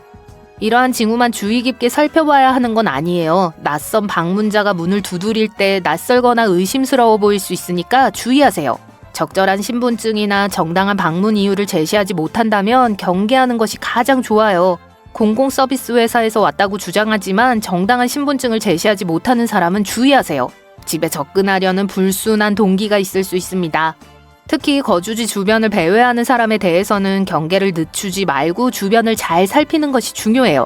집 근처를 배회하거나 의심스러운 메모를 남기는 사람 또는 관심을 가지고 여러분의 집을 관찰하는 사람이 있는지 주의 깊게 살펴보세요. 이러한 행동은 누군가 내 집 보안의 약점이나 취약점을 찾기 위해 내 움직임과 활동을 감시하고 있다는 위험 신호일 수 있어요. 의심스러운 행동을 발견하면 당국에 신고하고 잠재적인 위협으로부터 자신과 재산을 보호하기 위해 필요한 예방 조치를 취하세요. 또한 설문조사에 참여하거나 시장조사를 하는 것처럼 사칭하는 사람들도 주의하세요. 일부 설문조사는 진짜일 수도 있지만 사기꾼은 이를 집 보안 및 일상에 대한 정보를 수집하는 수단으로 사용할 수 있어요. 신념이나 기부보다 집에 더 관심 있는 것처럼 보이는 자선단체를 주의하세요. 이는 잠재적인 사기의 신호일 수 있습니다. 또한 이웃에 정체불명의 차량이 있다면 잠재적인 표적을 정찰하고 있을 수 있으므로 주의하세요. 우편함에 원치 않는 전단지나 전단지가 가득 쌓여 있다면 누군가 집을 감시하거나 정보를 수집하려 한다는 신호일 수 있습니다. 도둑은 가짜 사고를 일으켜 집을 비우도록 속일 수 있어요. 이에 속지 않도록 주의하세요. 의심스러운 경우 항상 신고하세요. 또한 발신자가 침묵하는 이상한 전화도 주의하세요. 이와 같은 전화를 반복해서 받는다면 집에 있는지 확인하려는 도둑의 표적이 되고 있다는 신호일 수 있습니다. 현관 매트 아래에서 피자 전단지나 신문이 발견되는 것도 집이 관찰되고 있다는 신호일 수 있어요. 이러한 물건이 밤새 방치되어 있으면 잠재적인 침입자에게 집이 비어 있다는 걸 암시할 수 있습니다. 집에 돌아오자마자 바로 치워야 해요. 한때 미국에서 지명수배를 받은 범죄자 중 한 명이었던 아드리안 프리처드는 이제 자신이 저질렀던 주택 침입 범죄를 피하는 것을 돕고 있습니다. 프리처드는 어렸을 때부터 수백 건의 절도 범죄를 저지르며 10년 동안 범죄 활동을 벌였습니다. 출소한 지 20년이 지난 현재 50대가 된 프리처드는 자신이 저지른 범죄와 같은 범죄를 예방하기 위한 방법을 공유하고자 합니다. 프리처드는 그의 파트너들은 낮에는 감시를 하고 밤에는 다양한 기법을 사용해 가정과 기업에 들키지 않고 침입했습니다. 게다가 그는 때때로 악의적인 행동을 하기도 했어요. 예를 들어 그는 대담함의 표시로 피해자의 집을 완전히 엉망으로 만들기도 했어요. 현재 프리처드는 세 딸과 함께 호크스베이에 거주하며 다른 사람들이 절도 피해를 입지 않도록 돕는 데 전념하고 있습니다. 그는 자신의 과거 경험을 바탕으로 감시 카메라에 투자하고 창문에 물건을 두지 말고 흔한 장소에 여분의 열쇠를 숨기지 않는 등 집을 안전하게 지키는 유용한 조언을 제공합니다. 또한 프리처드는 추가 보안 조치를 위해 데드볼트, 깨끗한 우편함, 철조망 활용의 중요성을 강조합니다. 그는 부동산 소유주를 교육하는 노력을 통해 자신이 다른 사람에게 가했던 것과 같은 범법 행위의 피해자를 막기 위해 노력하고 있습니다. 휴가를 마치고 깨끗하고 정돈된 집으로 돌아오는 건 언제나 안심이 되지만 집이 완전히 깨끗하면 잠재적인 절도범에게 집에 아무도 없다는 신호를 보낸다는 점을 기억하세요. 다림질할 옷이 쌓여있는 다리미판 등 몇 가지 물건을 치워두어 장기간 집을 비운 것이 아니라 잠시 외출한 것처럼 보이게 하세요. 또한 소셜미디어에 휴가 계획을 절대 게시해서는 안 되며 눈에 보이는 달력에 여행 날짜를 적는 것은 범죄자들이 작업할 수 있는 타임라인을 제공할 수 있으므로 피하는 것이 좋습니다. 집을 비우는 동안 누군가 집에 있는 것처럼 보이게 하려면 친구에게 차를 집 앞에 주차해달라고 부탁하거나 라디오를 크게 틀어놓을 수 있어요. 누군가에게 커튼이나 블라인드를 여닫아 달라고 부탁해 사람이 있는 것처럼 보이게 하는 것도 좋은 방법입니다. 또한 휴가비라고 적힌 봉투 등 부재 중이라는 명백한 흔적을 없애고 친구에게 주기적으로 집안의 물건을 정리해달라고 부탁하세요. 입원이나 요양소 입소 등으로 인해 직접 돌볼 수 없는 친구나 이웃의 집을 돌보는 것은 매우 중요합니다. 잔디 깎기, 우편물 옮기기, 쓰레기 버리기 같은 간단한 작업은 누군가 집에 있다는 인상을 주어 잠재적인 도둑을 예방하는 데 도움이 될 수 있습니다. 색이 바랜 커튼을 교체하거나 앞 정원을 정리하는 등 집의 외관을 업데이트하는 것도 침입을 예방하는 데 도움이 될 수 있습니다. 이제 이러한 경고 징후를 발견하거나 방문 활동에 대해 의심스러운 점이 있다면 당국의 도움을 요청하는 것이 중요해요. 항상 경계를 늦추지 말고 적절한 예방 조치를 취해 안전과 집안 보안을 최우선으로 생각하세요. 이러한 징후가 항상 범죄 활동을 나타내는 건 아니지만 필요한 조치를 취하도록 유도한다는 점을 기억하셔야 해요. 집의 안전 수준을 한 단계 높이고 싶다면 문을 닫기 직전에 문 밑에 핫글루로 분필을 붙이는 재밌는 방법을 시도해보세요. 문을 열었을 때 분필이 바닥에 닿는지 확인하세요. 집에 돌아와서 방에 들어가기 전에 분필을 제거하세요. 분필이 바닥에 남긴 자국이 있는지 살펴보세요. 자국이 있으면 누군가 방에 다녀갔다는 걸 알 수 있습니다. 최근 필수품으로 떠오른 스탠리 컵이 소셜미디어에서 인기를 끌면서 모두가 스탠리 컵을 손에 넣기 위해 서두르고 있습니다. 하지만 한 여성의 차량이 이 유행하는 컵을 훔치기 위해 파손되는 사건이 발생해 전문가들의 경고가 있었습니다. 이 대형 플라스크는 인기 있는 액세서리가 되었지만 도둑들의 표적이 되기도 했어요. 최근 한 여성이 자신의 차 유리창이 깨지고 스탠리 컵을 도난당했다는 사실을 소셜미디어에 공유했습니다. 전문가들은 약 $40에 달하는 이 컵이 범죄자의 표적이 될 수 있다고 자동차 소유주들에게 경고하고 있습니다. 결론부터 말씀드리자면 유행에 민감한 물건이 있다면 함부로 내놓지 마세요. 누군가 훔쳐갈 준비가 되어 있을지도 모르니까요. 집에 도착하면 특히 아파트 건물에 있는 경우 불을 바로 켜지 마세요. 누군가 나를 미행하며 어느 창문에 불이 켜질지 기다리는지 알 수 없기 때문이에요. 항상 주의를 기울이고 빠른 해결책을 마련하는 것이 가장 좋아요. 아파트나 현관에 조명을 켜두는 것만으로도 큰 차이를 만들 수 있습니다. 안정과 마음의 평화를 위해 지불할 수 있는 작은 대가죠. 자동차 키가 가장 안전한 방식으로 설정되어 있는지 확인하고 싶으신가요? 차에 탑승할 때 버튼을 누르면서 잠금 해제할 문을 선택할 수 있는 최신 차량용 리모트 키의 옵션을 찾아보세요. 운전석 도어만 잠금 해제하도록 선택하면 급히 탈출해야 할 때를 대비해 현명하게 대처할 수 있습니다. 모든 문이 동시에 잠금 해제되면 운전자가 앞좌석에 탑승하는 동안 다른 사람이 뒷좌석에 타기 쉬워요. 특히 밤에는 항상 연료 탱크에 충분한 연료가 있는지 확인하셔야 해요. 무슨 일이 일어날지 모르잖아요. 부모님 댁에서 집으로 운전해 가는데 연료가 4분의 1밖에 남지 않았다고 상상해보세요. 기름이 다 떨어졌다고 생각하면 무섭죠? 게다가 수상한 누군가가 미행하면서 여러분의 일거수일투족을 추적하고 있다면 어떨까요? 그러니 예상치 못한 순간을 대비해 항상 연료 탱크를 가득 채우세요. 유지보수 담당자나 계약업체 직원이 집을 방문할 때는 현관문 옆에 남성용 작업화 한 켤레를 두는 것이 좋습니다. 집 여기저기에 옷가지를 두면 다른 사람이 집에 있으니 방해하지 않고 놔둬야 한다는 인상을 줄 수 있어요. 학교, 취미 또는 기타 신상 정보가 노출될 수 있는 지극히 개인적인 범퍼 스티커를 차량에 부착하지 마세요. 다른 사람들이 내 움직임과 활동을 더 쉽게 추적할 수 있습니다. 발렛 서비스를 이용할 때는 다른 열쇠가 달린 열쇠고리에서 자동차 키를 빼야 합니다. 누군가가 열쇠 복사기를 가지고 행사장 뒤에 숨어 있을 수 있다는 가능성을 간과하지 말고 주의를 기울이는 것이 중요해요. 이들이 여러분의 정보와 위치를 수집하면 향후 도난을 당할 수 있습니다. 경계를 늦추지 말고 자동차 키를 안전하게 보관하세요. 길을 걸을 때는 차의 흐름을 거슬러 걷는 것이 좋습니다. 즉, 차가 뒤에서 다가오는 것이 아니라 마주보고 오는 차를 보고 걸어야 해요. 옆이나 뒤에 차를 세우고 누군가 나를 낚아챌 수 있는 위험을 줄일 수 있기 때문에 차의 흐름을 거슬러 걷는 것이 더 안전합니다. 이는 영화에서 흔히 볼 수 있는 장면이에요. 일과가 잘 짜여져 있다면 때때로 그 시간을 재고하는 것이 좋습니다. 특정 시간과 장소를 고수하면 쉽게 추적당하고 도난이나 인신매매와 같은 범죄 활동의 표적이 될 수 있는 취약한 상황에 처하게 돼요. 대안을 고려해서 이러한 예측 가능한 패턴에서 벗어나는 것이 좋습니다. 저녁이나 밤에 세차장, 특히 차를 운전해서 지나가는 주유소 세차장에는 가지 마세요. 세차하는 동안 차량이 천천히 움직이는 측면 사이에 누군가가 있을 위험이 있고 이는 차량 탈취나 기타 위험한 상황으로 이어질 수 있습니다. 일상에 변화를 주면 정신건강과 전반적인 안전에 긍정적인 영향을 미칠 수 있어요. 일정의 다양성을 더하면 잠재적으로 더 취약해질 수 있는 예측 가능한 루틴에 빠지는 걸 피할 수 있죠. 일상 활동을 조금만 조정하면 누군가가 여러분의 일상을 악용할 위험을 줄일 수 있습니다.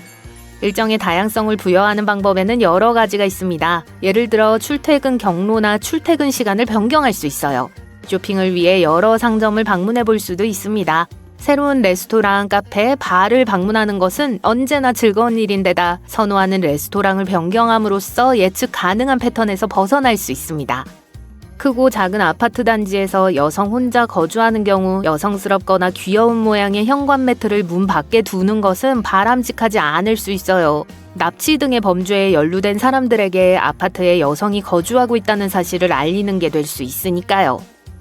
모든 차량에는 고유한 차량 식별번호, 일명 VIN이 부여됩니다. 별것 아닌 것처럼 보일 수 있지만 VIN 변경은 도둑들이 훔친 차량을 판매할 때 흔히 사용하는 수법이에요. 차량의 각 창문에 빈을 애칭함으로써 도둑들이 이러한 불법 행위를 하지 못하도록 방지할 수 있습니다. 차량 번호판이 새겨진 창문을 교체하는 과정은 비용과 시간이 많이 소요되니까 범죄자들이 차량을 재판매하는 데 매력을 느끼지 못해요. 일부 전문업체에서는 차량 유리창에 빈을 애칭하는 서비스를 제공하기도 하니까 직접 할 필요가 없어요. 차량의 보안 조치를 강화하는 것이 중요합니다. 범죄자들은 첨단 기술이 적용된 차량을 피하는 경향이 있고 테슬라 및 기타 첨단 기술이 적용된 차량이 도난당할 가능성이 낮다는 데이터가 이를 뒷받침합니다. 하지만 자동차가 최신형이라고 해서 완전히 안전하다고 보장할 수는 없다는 점에 유의하셔야 해요. 많은 최신 차량에는 엔진 관리 진단 포트가 장착되어 있는데 이는 매우 유용할 수 있지만 단점도 있습니다. 이러한 포트는 잠재적으로 차량의 잠금을 해제하거나 시동을 거는 데 사용될 수 있어요. 차량에 이 기능이 있는 경우 추가적인 보호장치로 잠금식 커버를 구입하는 것이 좋습니다. 전직 절도범에서 보안 전문가로 변신한 마이클 프레이저에 따르면 개를 키우는 경우 개조심 스티커를 붙이는 건 바람직하지 않다고 합니다. 절도범은 이를 보안 시스템이 갖춰져 있는지 여부를 평가하는 쉬운 방법이라고 생각할 수 있습니다. 실제로 개가 경보를 울리지 않고 집안을 자유롭게 돌아다닐 수 있다면 사람 역시 같은 행동을 할 수 있다는 거죠. 도둑들은 이러한 상황을 잘 알고 있으며 이를 악용할 수 있습니다. 또한 낯선 사람을 경계하도록 특별히 훈련받지 않은 개는 짧은 시간 안에 쉽게 넘어갈 수 있는 경우가 많아요. 이러한 경우 도둑은 개를 다른 방에 쉽게 가둘 수 있어 집이 도난에 취약해집니다. 하지만 저희 개 파이퍼는 무슨 일이 있어도 항상 누구에게나 무엇이든 짖어요. 그러니 도둑들 조심하세요. 마이클은 또한 도둑의 사고방식을 채택할 것을 제안합니다. 내가 어떻게 침입할까? 라고 스스로에게 물어보세요. 이 연습은 집 보안의 취약점을 파악하는 데 도움이 될 수 있습니다.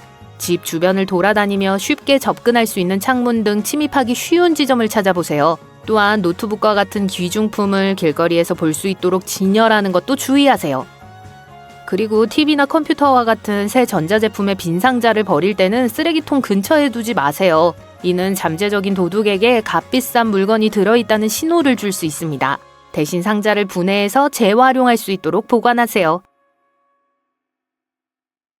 어느 날 스코틀랜드의 10대 로스 맥퍼슨의 손이 갑자기 빨갛게 변하고 심하게 아파오기 시작했습니다. 곧이어 고통스러운 물집이 생겼는데 그 물집은 오렌지만한 크기였습니다. 이 때문에 로스는 스스로 옷을 입는 것조차 힘들었습니다. 불편함은 견딜 수 없었고 이 악몽을 없애기 위해 의사의 도움이 필요했습니다. 알고 보니 그는 집 근처에서 자전거를 타다가 무해해 보이는 식물에 실수로 손을 스쳤어요. 이 모든 악몽은 매우 위험한 식물인 큰 돼지풀이 원인이었습니다. 큰 돼지풀은 영국에서 가장 위험한 식물로 알려진 독성 유사 식물 그룹입니다. 놀랍게도 이 식물은 당근과에 속하는 식물이에요. 원래 코카서스에서 자생하던 식물입니다. 사람들은 거의 5m에 달하는 높이와 보기 좋은 모습 때문에 이 식물을 정말 좋아했어요. 사람들이 이 풀을 정원에 심기 시작했는데 갑자기 이 식물이 독성이 강하다는 것이 밝혀졌죠. 80년대에는 영국의 정원에서 공식적으로 금지되었습니다. 큰 돼지풀은 강과 은하 근처에서 서식해요. 최근에는 정원과 공원에도 나타나기 시작하여 영국 전역에서 사람들이 이 식물을 발견하고 있습니다. 이 식물은 사람들이 정원에서 더 많은 시간을 보내기 시작한 최근 몇 년 동안 더욱 주목받기 시작했습니다. 더 크고 더 위험한 종류인 카우 파슬리나 햄록처럼 생겼어요. 또한 긴 줄기와 흰 잎다발을 가지고 있지만 줄기가 꽤 넓고 그 위에 커다란 흰색 우산 모양의 꽃이 달려 있습니다. 차이를 확인하려면 잎을 주의 깊게 살펴보세요. 잎의 너비는 약 1.8m 정도이고 날카롭고 갈라져 있습니다.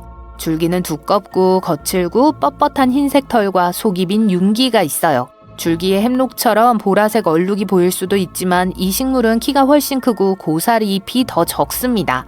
꽃머리는 최대 60cm까지 늘어날 수 있어요.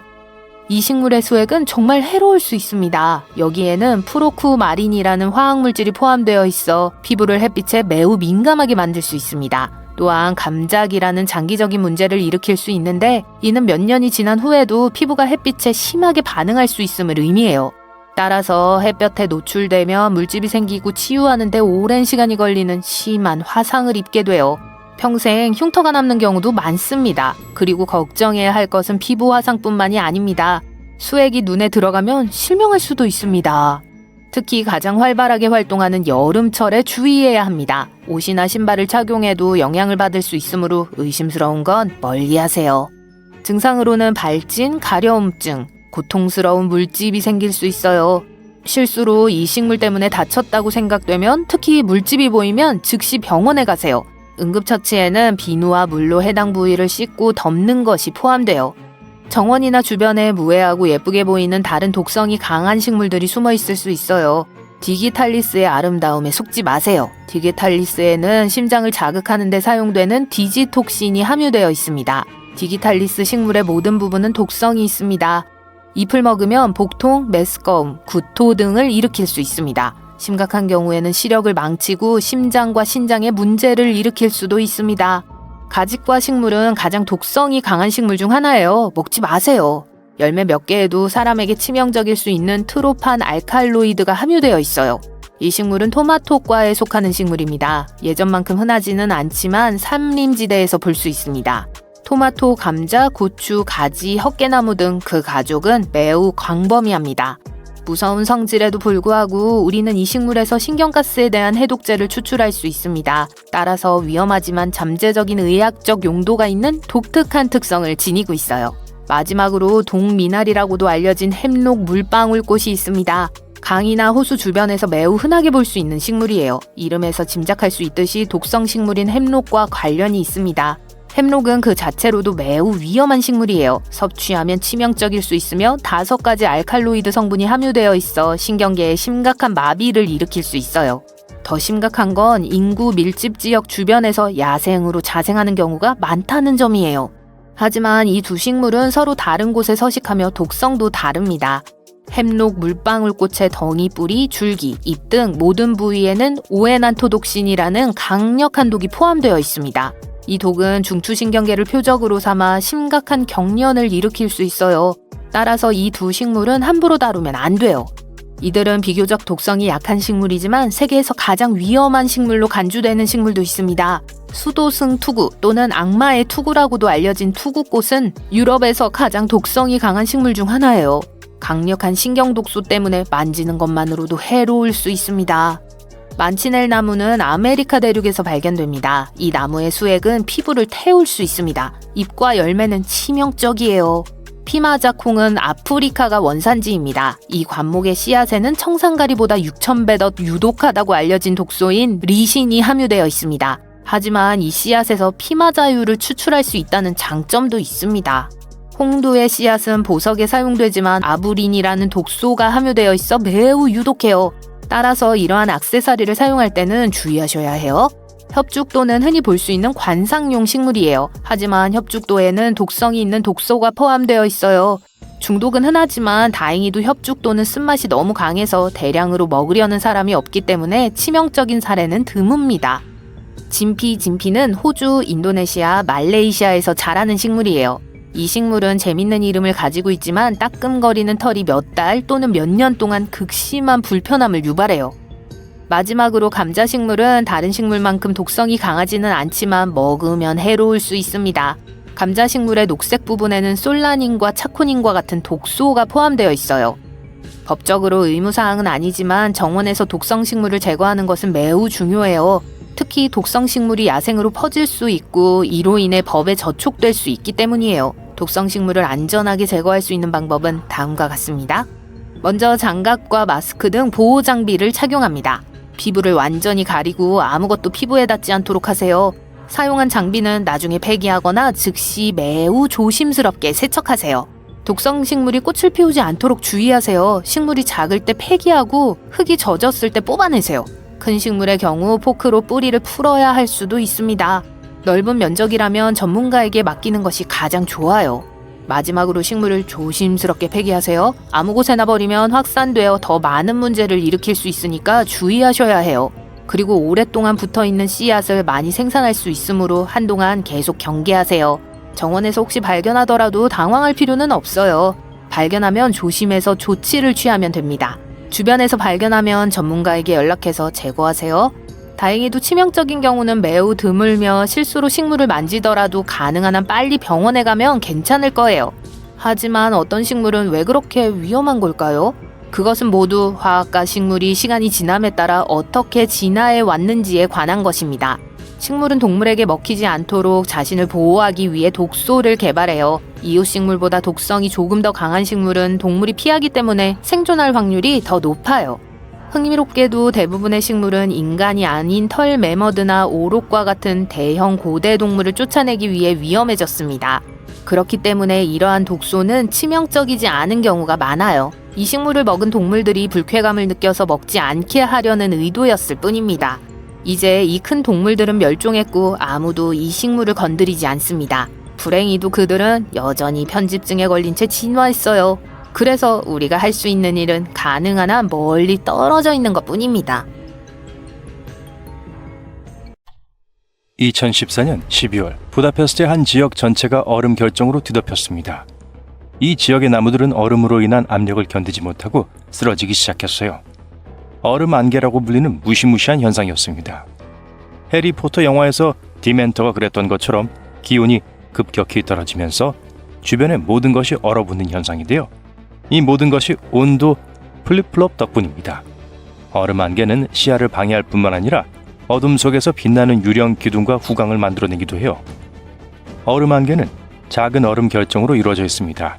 섭씨 영하 10도 이하가 되면 공기 중에 물방울이 얼어 얼음 결정으로 변해요. 그 전까지는 얼어붙을 무언가를 찾지 못하면 액체 상태로 유지됩니다. 얼음 안개는 보통 북극이나 남극과 같이 추운 지역에서 형성돼요. 부다페스트는 플롯에 반전이 있었죠.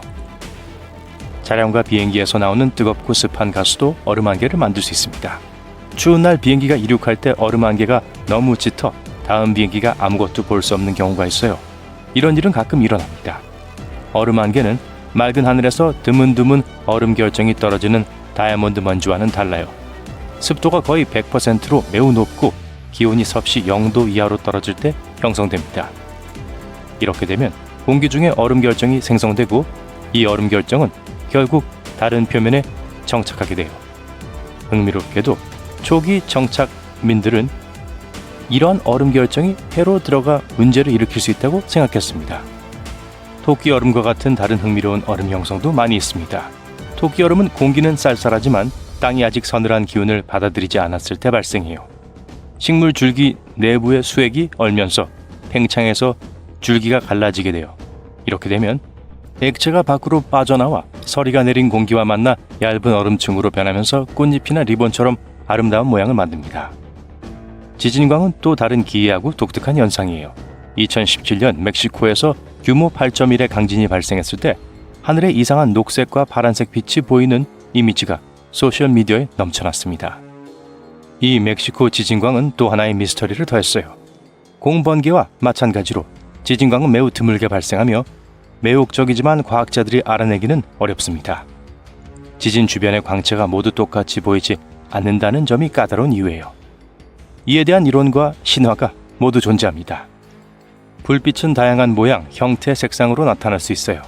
역사를 파헤친 연구자들은 기원전 1600년으로 거슬러 올라가는 이러한 빛에 대한 65개의 기록을 조사했습니다.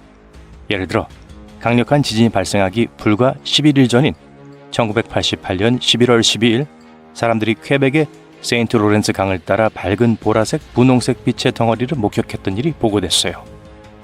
페루 피스코에서는 규모 8.7의 지진이 발생하기 전 보안 카메라에 포착된 밝은 섬광의 형태로 불빛이 나타났습니다.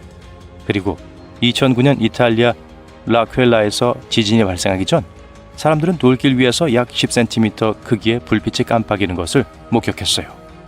하지만 지진의 불빛이 실제인지 아닌지에 대해서는 여전히 논쟁이 계속되고 있습니다. 미국 지질조사국은 지진이 발생한 시간과 장소 주변의 비정상적인 불빛에 대한 개별 보고가 실제로 지진 불빛을 나타내는 것인지 확신할 수 없어 다소 신중한 입장이에요. 한 연구에서 과학자들은 이러한 빛이 지각에서 배터리를 켜는 것처럼 지진 활동 중에 특정 유형의 암석에서 활성화된 전하로 인해 발생한다는 이론을 세웠습니다. 현무암이나 가브로와 같은 일부 암석에는 미세한 결정결함이 있는데요. 이러한 결함으로 인해 전하가 공기 중으로 방출될 수 있습니다. 연구자들은 이러한 빛이 생성되는 데 필요한 조건이 전 세계 지진의 0.5% 미만에서 존재한다고 주장했어요. 이것이 불빛의 희귀성을 설명할 수 있습니다. 또한 불빛은 지진 발생 전이나 지진 발생 중에 더 자주 나타나는 경향이 있다고 지적했습니다. 이전 연구에서는 지각 응력이 석영을 함유한 암석이 압축될 때 강한 전기장을 생성하는 압전 효과를 일으킬 수 있다고 제안했어요. 하지만 지진광은 예측이 어렵고 수명이 짧기 때문에 연구하기가 어렵습니다. 달이나 태양 주위의 갑작스러운 고리에 대해 이야기할 시간이에요. 친구와 함께 걷고 있는데 갑자기 태양 후광이 보입니다. 자연의 경고예요. 눈이나 비바람이 오고 있다는 뜻입니다. 이러한 후광은 구름 속에 수십억 개의 작은 얼음 결정이 햇빛을 굴절시키되 형성됩니다. 눈이 손상될 수 있으니 이 경이로운 광경을 직접 쳐다보고 싶은 유혹을 뿌리치세요. 선글라스를 끼고 약 40분 정도 감상하세요. 자연은 다른 조기 경고를 보내기도 합니다. 바다가 신비롭게 물러나 산호와 물고기가 보이면 쓰나미가 다가오고 있을 수 있어요. 해변에서 이한류를 조심하세요. 상어가 비정상적으로 가까이 다가오면 폭풍을 피해 도망치는 것일 수도 있습니다. 머리카락이 쭉 뼛서고 장신구가 윙윙거리는 느낌이 드시나요? 근처에서 번개가 칠 수 있으니 대피하세요. 눈사태, 녹색 폭풍, 화산 근처의 호수는 모두 잠재적인 위험 요소입니다. 바다를 건너는 것은 매우 위험해요. 보름달이 뜰 때 동굴 탐험을 하다가 목숨을 잃을 수도 있습니다. 바다가 젓갈색으로 변하면 물속에 독성 조류가 있을 수 있으니 수영을 피하세요. 동물도 재난을 감지하는 만큼 동물이 이상하게 행동하면 주의를 기울이세요. 여름밤 마츠제도 주변에는 매혹적인 푸른빛이 있습니다. 이 빛의 원인은 작고 빛나는 생물체예요. 관광객들은 이 아름다운 광경을 보는 것을 좋아하지만 한 연구에 따르면 독성이 있고 매년 그 규모가 커지고 있다는 단점이 있습니다. 이 현상은 낭만적인 모습에도 불구하고 해로워요. 한 해양학 연구팀이 위성 데이터를 사용해서 19년 동안의 성장을 추적했는데요. 거의 1000장에 달하는 위성 이미지를 분석한 결과 그들은 이 해파리가 더 깊은 바다로 확장하고 있다는 결론을 내렸습니다. 안타깝게도 이러한 확장은 해양 생물의 위협이 되고 있어요. 푸른 눈물의 꽃은 물고기와 바다거북을 중독시키고 심지어 인간의 건강에도 영향을 미칠 수 있습니다. 이 다이노플라겔 자체는 독성이 없지만 먹이인 독성 조류는 해로운 화학물질을 수중으로 방출해요. 이 과정에서 산소가 고갈되어 해양동물도 위험에 처하게 됩니다. 주요 원인은 불분명하지만 양쯔강 하류의 농업 오염이 중요한 역할을 하는 것으로 보여요. 농업용 유출수는 꽃의 번식을 촉진하는 영양분을 유입합니다. 삼엽댐 건설 프로젝트가 진행되는 동안 강 유량이 감소하면서 꽃의 크기가 줄어들었어요. 댐이 완공되고 강이 다시 강하게 흐르기 시작하자 꽃은 다시 성장하기 시작했습니다. 연구팀은 푸른 눈물이 계속 확대되어 해양생물의 지속적인 위협이 되고 더 선명하게 빛나는 바다를 만들 것으로 예측하고 있습니다. 카타바틱 바람 또는 배수풍은 중력에 의해 높은 고도에서 경사면을 따라 밀도가 높고 차가운 공기가 내려올 때 발생해요. 이 바람은 때때로 허리케인 속도에 도달할 정도로 강력할 수 있지만 드물게 발생합니다. 아드리아해의 보라나 캘리포니아의 산타 아나와 같은 카타바틱 바람은 모든 화강풍과 달리 고원이나 산과 같은 고지대의 차가운 공기에서 비롯되어 공기가 하강하면서 따뜻해집니다. 온도는 발원 지역에 따라 달라요. 남극에서 카타바틱 바람은 풍장을 형성하는 데 매우 중요한 역할을 합니다. 그린란드와 남극과 같은 지역에서는 이 바람이 매우 강해져 허리케인 세력에 도달할 수 있어요. 남극의 맥머드 드라이 밸리와 같은 독특한 현상의 원인이 되며 후에기 군도와 알래스카의 윌리와와 같은 위험과도 관련이 있습니다. 세인트 엘모의 불은 언급할 만한 가치가 있는 자연현상입니다. 뇌우나 화산 폭발이 일어날 때 주변에 강한 전기장이 형성될 때 발생해요. 선박도 때, 비행기 가장자리, 날카로운 물체 등의 주변에 푸르스름하거나 보라색 빛을 발합니다. 이 빛은 이온화된 공기 분자에 의해 발생하며 조도가 낮은 환경에서 더욱 두드러져요. 섬광은 플라즈마의 한 형태로 물체 주변의 전기장이 공기 분자의 이온화를 일으킬 때 발생합니다.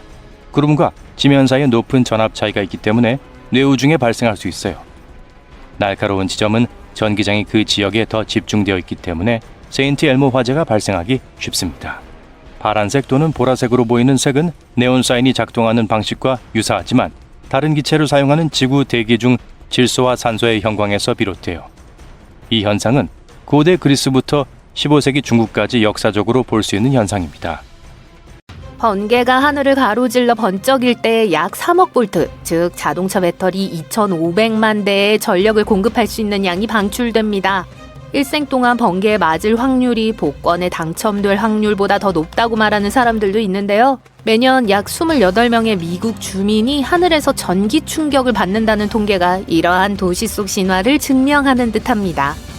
전 세계의 인프라도 번개의 영향을 받을 수 있어요. 번개는 일반적으로 주변에 가장 높은 구조물을 찾기 때문이죠. 하지만 특정 조건에서는 열린 들판을 강타할 수도 있습니다. 그래서 과학자들이 모여 도움이 될 수 있는 레이저 필회침을 발명했어요. 이 독특한 발명품은 기존 필회침보다 훨씬 더 넓은 지역을 보호할 수 있기 때문에 낙뢰를 좀 더 관리하기 쉽게 만들 수 있어요. 그리고 유연하고요. 고전적인 필회침은 자석처럼 강력한 전하를 내뿜는 역할을 해요. 필회침은 건물 위에 설치하는 키가 큰 금속 장치예요. 폭풍이 다가올 때 번개가 쉽게 따라갈 수 있는 경로를 제공해서 번개가 구조물에 처럼 전도체로 지면에 연결되어 전하가 안전하게 지구에 도달할 수 있도록 도와줍니다. 이 과정은 전기 에너지를 멀리 보내 건물과 그 안에 있는 사람을 보호해요. 필회침은 벤자민 프랭클린의 제안으로 지난 300년 동안 사용되어 왔어요. 하지만 손상 방지 기능이 없어 공항과 같은 넓은 공간을 보호하는 데는 적합하지 않습니다. 필회침은 높이에 비례하는 면적만 커버할 수 있기 때문이죠. 이 새로운 개선된 필회침이 도움이 될 수 있습니다. 레이저가 하늘을 쪼이면 플라즈마라고 하는 과열된 공기의 흔적을 남겨요. 조각가가 점토에 흔적을 새기는 것과 같은 방식으로 레이저는 공중에 채널을 만듭니다. 이 채널은 번개가 가장 선호하는 새로운 경로가 되어 번개를 지상으로 유도해요. 이 새로운 방법은 2021년 스위스 알프스에서 테스트되었고 그 결과는 유망했습니다. 이러한 레이저에는 단점도 있어요. 항상 사용할 수 있는 건 아니고 주의도 필요해요. 볼트에 맞기 전에 활성화해야 하기 때문인데 1초라도 늦으면 큰일입니다. 또한 레이저가 멈추면 공기의 전도도가 매우 빠르게 떨어져요. 이는 레이저 막대가 번개를 안전하게 유도하기에 충분한 출력을 갖지 못할 수 있음을 의미합니다. 잠재적인 해결책은 특정 지역 주변의 전기장을 모니터링해서 번개가 칠 수 있는 위치를 예측하는 거예요. 하지만 이 새로운 막대는 아직 더 많은 테스트와 많은 자금이 필요합니다.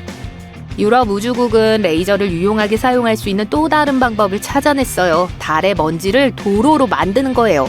레이저빔이 어려운 작업을 수행해서 우주비행사가 달 주위를 운전할 수 있다면 미래의 달 탐사 임무가 훨씬 쉬워질 거예요. 이 발견은 또 다른 까다로운 문제인 달 먼지가 눈에 보이는 모든 것에 달라붙는 문제에도 도움이 될 수 있습니다. 1962년 이후 달에 가본 적이 없기 때문에 지금은 달의 도로가 너무 번거로워 보일 수 있어요. 하지만 미래의 우주 탐험가들이 다시 달에 착륙하게 된다면 짧은 거리만 걷는데 그치지 않을 거예요. 더 넓은 지역을 탐험할 수 있도록 차를 몰고 다니면 좋을 겁니다. 문제는 성가신 달의 먼지가 아주 미세하고 연마성이 있는 데다 끈적끈적하다는 거예요. 아폴로 임무 당시에는 장비를 막고 우주복을 부식시키고 심지어 달 탐사선이 과열되는 원인이 되기도 했어요. 그래서 과학자들은 레이저로 모의 달 먼지를 제거하려고 합니다. 이 레이저 기반 프로젝트는 12kW 레이저를 사용해서 모의 달의 흙을 녹여 달 도로에 적합한 단단한 유리 표면으로 만들었습니다. 이 계획은 달에 거대한 레이저를 보내는 게 아니에요. 지구에서 테스트 중인 이 장치는 달의 햇빛이 할 수 있는 일을 모방한 태양의 대용품과 같습니다. 궁극적으로는 달 표면에 커다란 렌즈를 사용해 태양광을 집중시키는 게 목표예요. 지금까지 다양한 레이저 크기로 실험한 결과 빔이 클수록 전체 공정이 더 원활하게 진행되었다는 사실을 발견했습니다. 작은 용융볼을 다루는 대신 작업하기 쉬운 안정적인 용융 달 흙층을 얻었죠. 그들이 얻은 것은 하향 힘을 견딜 수 있는 유리처럼 약간 부서지기 쉬운 재료였습니다. 그리고 금이 가더라도 고칠 수 있었죠. 레이저빔을 사용해서 퍼즐 조각처럼 서로 맞는 삼각형 모양의 도로 부품을 만들어 달의 토양의 단단한 표면을 형성했습니다. 계획대로 진행되면 삼각형이 서로 맞물려 만들어진 달도로를 만들 수 있어요. 이 독특한 유형의 달도로는 착륙장에도 적용될 수 있습니다. 레이저는 오랫동안 사라진 문명에 대한 정보를 모으는 데도 도움이 될 수 있습니다. 멕시코의 유카탄 반도를 탐사하는 연구원들에게 마야 도시를 발견하는 건 항상 어려운 일이었어요. 수년 동안 전문가들은 그 혹독한 환경에서 초기 문명이 번성할 수 없다고 믿었습니다. 하지만 라이트 매핑 기술 및 레이저 스캔과 같은 발전으로 이것이 사실이 아닐 수도 있다는 게 밝혀지고 있어요. 라이다 기술은 특히 물리적으로 접근하기 어려운 지역에서 고고학자들에게 큰 도움을 주었습니다. 컴퓨터에 두 개의 눈을 장착하는 것과 같기 때문이죠. 이 모든 것은 맥동 레이저의 형태로 작은 광선을 내보내는 손전등처럼 작동합니다. 이 광선은 나무나 건물과 같은 물체에서 반사되어 손전등으로 돌아와요. 라이다는 빛이 돌아오는데 걸리는 시간을 측정해서 주변 지도를 만듭니다. 자율주행 자동차나 로봇이 자신의 위치를 알고 싶을 때 라이다를 사용해서 이러한 광선을 보내요. 빛이 돌아오는데 걸리는 시간과 부딪히는 위치를 파악함으로써 자동차나 로봇은 주변에 무엇이 있는지 알 수 있어 안개 속이나 야간에 사물에 부딪히지 않고 더 안전하게 이동할 수 있습니다. 이 기술을 통해 연구팀은 마야의 거대한 도시 오콤툰을 발견했어요. 라이다 기술은 연구원들이 정글 바닥을 매핑해서 숨은 구조물을 발견하는 데 도움이 되었습니다.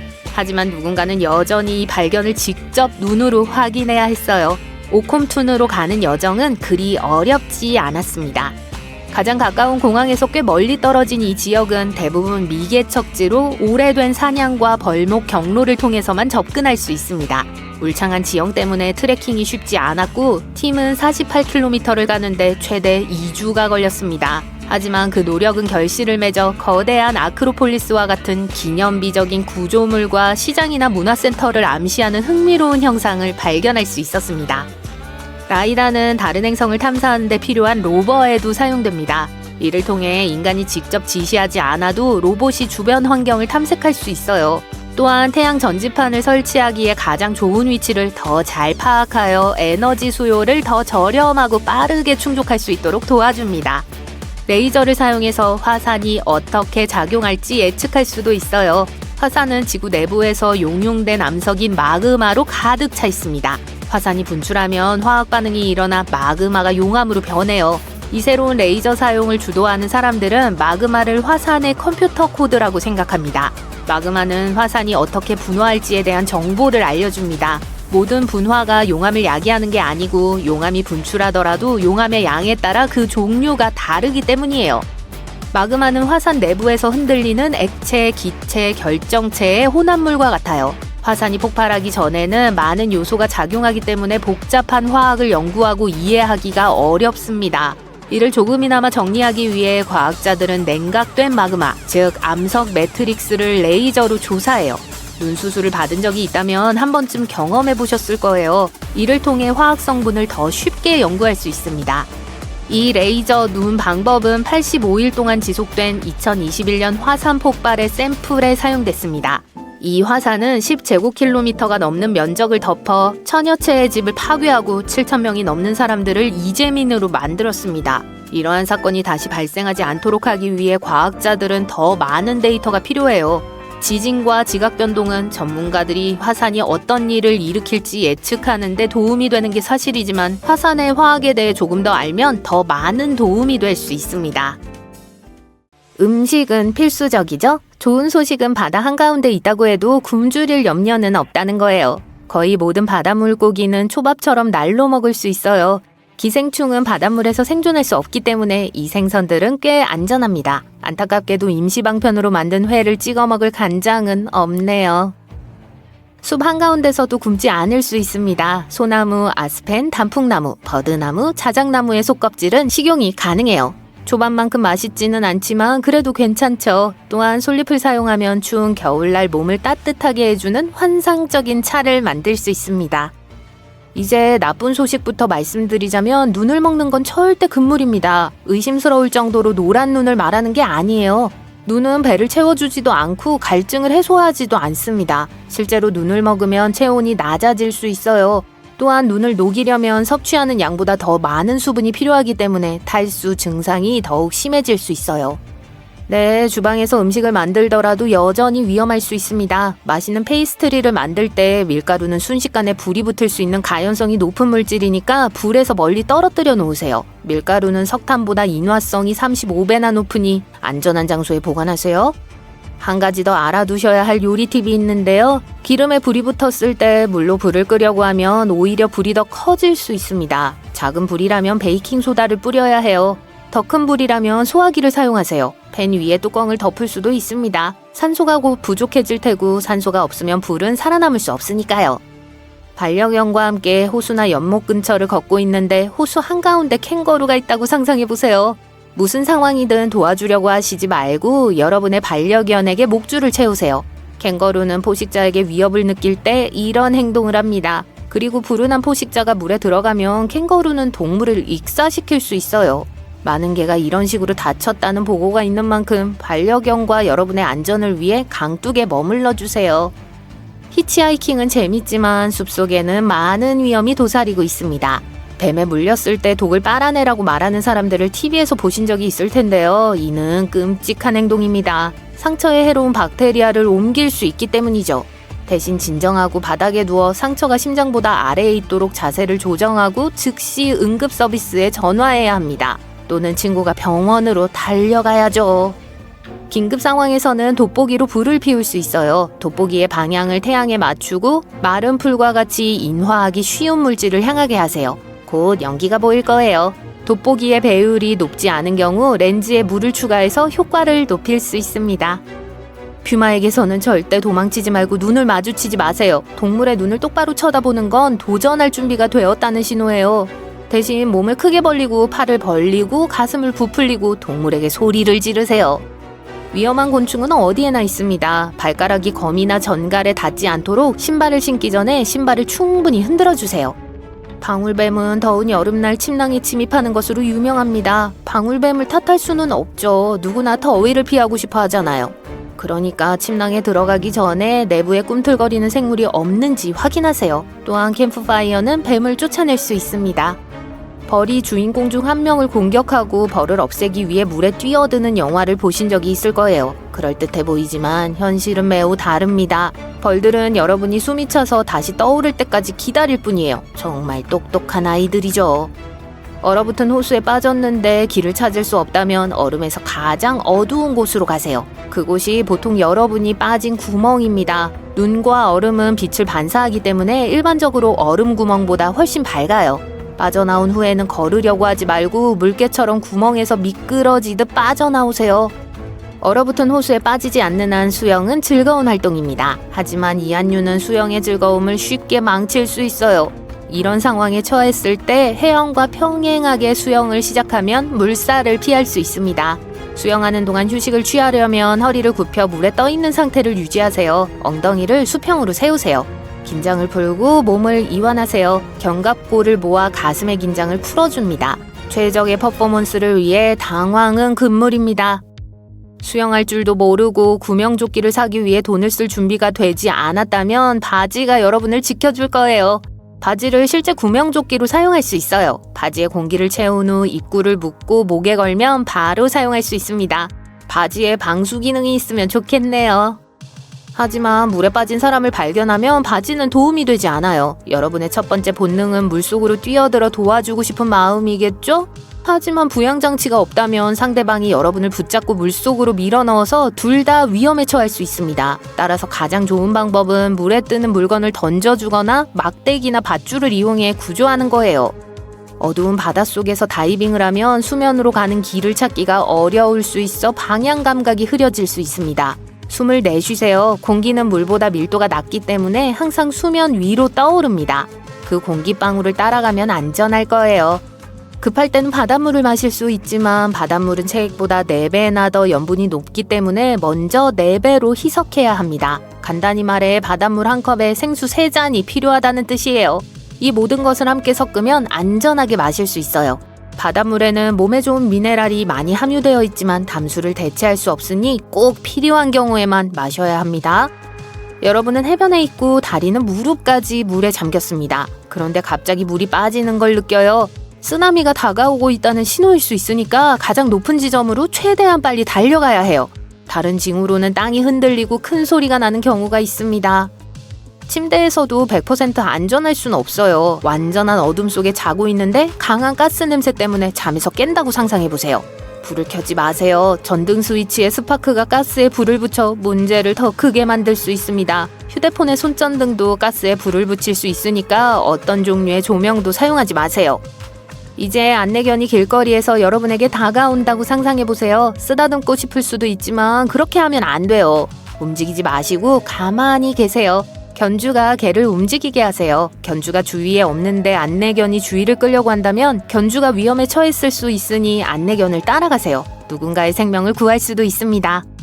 집을 비웠을 때는 소셜미디어에 내용을 게시하지 마세요. 도둑이 이 정보를 이용해 집에 침입할 수 있습니다. 당연한 말이지만 많은 사람들이 이 조언을 무시해요. 방문했던 아름다운 해변의 사진은 집에 돌아와서 올릴 수도 있어요. 이 예쁜 생명체 좀 보세요. 귀엽고 완전히 무해해 보입니다. 하지만 겉모습은 속일 수 있다는 걸 알아야 돼요. 파란 고리문어는 매우 독성이 강한 문어종입니다. 사실 세계에서 가장 독이 강한 해양동물 중 하나예요. 이 생물은 조수 웅덩이와 산호초에서 발견됩니다. 13에서 20cm에 불과한 작은 크기에도 불구하고 자극을 받으면 인간에게 아주 위험해요. 독에는 테트로도톡신이라는 강력한 신경독이 포함되어 있어요. 이 동물이 위협을 느끼면 우선 본능적으로 도망을 칩니다. 하지만 위협이 지속되면, 예를 들어 사람이 자기를 집어들겠다는 생각을 포기하지 않는다면 방어 자세를 취하고 파란색 고리를 표시해요. 문어를 구석에 몰아넣고 건드리면 공격자를 물 수도 있습니다. 그리고 그건 아주 나쁘게 끝날 수 있어요. 테트로도톡신은 심각한 결과를 초래하며 때로는 피해자가 주변 환경을 완전히 인식하지만 움직일 수 없는 전신 마비를 초래하기도 합니다. 피해자는 의식이 있고 깨어있지만 마비 때문에 도움을 요청하거나 조난을 알리는 신호를 보낼 방법이 없어요. 흥미롭게도 파란 고리 문어는 편할 때는 갈색이거나 창백해 보입니다. 하지만 일단 위험에 처했다고 느끼면 특유의 환각 패턴을 켜죠. 이러한 반응을 아포세마틱 행동이라고 합니다. 간단히 말해서 다른 동물이 물면 살 수 없다는 걸 경고하기 위해 밝은 색을 번쩍이며 엄포를 놓는 거예요. 물론 무해해 보이는 위험한 동물이 파란 고리 문어만 있는 건 아닙니다. 예를 들어 이 동물을 보세요. 이 동물은 폭신하고 부드러운 외모로 매우 귀여워 보입니다. 만지고 싶은 욕구를 참을 수 없죠. 조심하세요. 털이 많은 애벌레의 쏘임은 심각한 충격을 줄 수 있어요. 이 애벌레는 고름나방 애벌레 또는 ASP라고 불립니다. 고급스러운 털 속에 숨어있는 독가시에는 해파리처럼 쏘는 세포가 장착되어 있어요. 사람들은 애벌레 독소에 매우 다르게 반응합니다. 어떤 사람은 다른 사람보다 더 심한 반응을 보일 수 있어요. 또한 결과가 얼마나 나쁜지는 감염된 부위의 피부 두께에 따라 다른데요. 대부분의 경우 불쾌한 감각과 발진은 몇 시간에서 때로는 며칠 안에 사라집니다. 다음 동물은 포이즌 다트 개구리입니다. 이 개구리의 종류는 170여 종이 이르지만 재밌게도 모든 개구리가 실제로 독이 있는 건 아니에요. 피부를 통해 매우 위험한 독소를 분비하는 개구리도 있는데요. 긍정적인 건 개구리가 이 독소를 사냥이나 공격에 절대 사용하지 않는다는 거예요. 개구리가 독소를 가지고 있는 건 오직 자기 방어를 위해서입니다. 전문가들은 확실하지 않지만 지네나 개미처럼 독소를 함유한 동물이 풍부한 식단에서 개구리가 이러한 독소를 생성할 수 있는 능력이 나온다고 주장하고 있어요. 중남미 원주민들은 개구리에게 화살이나 다트를 문질러 독이 묻은 화살촉을 만드는 것으로 알려져 있어요. 명심해야 할 가장 중요한 점은 독침 개구리를 만졌을 경우 즉시 도움을 요청해야 한다는 거예요. 특히 황금독 개구리를 만졌다면요. 가장 독성이 강한 종이에요. 불꽃 갑오징어는 알려진 유일한 독 갑오징어 종입니다. 이 생물은 최대 5에서 8cm의 작은 몸집에도 불구하고 믿을 수 없을 정도로 독성이 강한 근육 조직을 가지고 있어요. 2개의 촉수와 8개의 팔을 가진 짙은 갈색의 수중 동물을 조심하세요. 또한 팔 주위가 보라색과 노란색일 가능성이 높습니다. 어쨌든 가장 좋은 건 이 흥미로운 생물에 물리지 않는 것이 가장 안전할 거예요. 육식성 원뿔 달팽이는 매우 느린 동물입니다. 이게 먹이를 기계적으로 포획할 수단이 없는 주된 이유죠. 즉, 다른 동물을 잡거나 물지 못해요. 대신 원뿔 달팽이는 생존에 도움이 되는 강력한 독을 진화시켰습니다. 아마도 달팽이의 가장 멋진 점은 거의 1000종에 달하는 달팽이 중에서 각 달팽이가 생성하는 독이 겹치는 부분이 없다는 걸 거예요. 원뿔 달팽이에겐 송곳니가 없지만 독으로 덮인 작사를 가지고 있어 먹이를 찌르는 데 사용해요. 독침 끝에는 튜브 모양의 구조가 있습니다. 그리고 변형된 이빨은 시속 643km의 놀라운 속도로 튜브에서 튀어나올 수 있어요. 그래서 원뿔 달팽이가 느린 것 같아도 사는데 지장은 없어요. 독은 특정 종에 고유한 것이기 때문에 일부는 가벼운 따끔거림을 유발하는 반면 일부는 건강에 심각한 해를 끼칠 수 있습니다. 예를 들어 산호초에 사는 이 작은 달팽이는 작살 같은 이빨로 먹이를 찌르는데 이 독을 치료할 수 있는 방법은 아직 알려져 있지 않아요. 보고를 떠올리면 360도로 뻗은 인상적인 가시를 가진 부풀어 오른 생물을 상상할 수 있습니다. 하지만 그 우스꽝스러운 가시 아래는 사악한 생물이 숨어 있어요.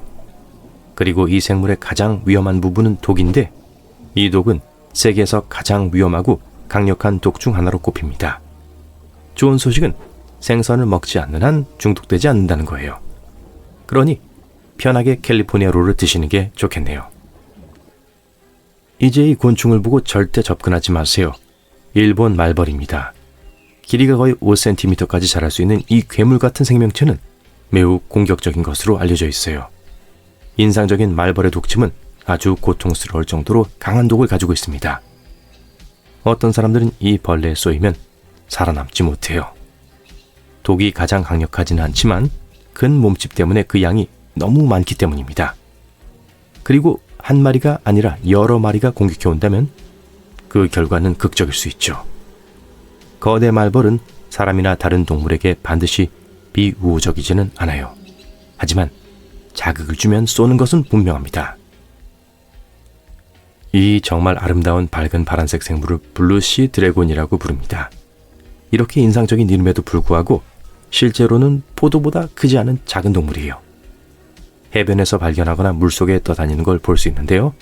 이 작은 굼벵이가 아무리 예뻐 보여도 절대 만져서는 안 된다는 사실을 기억하세요.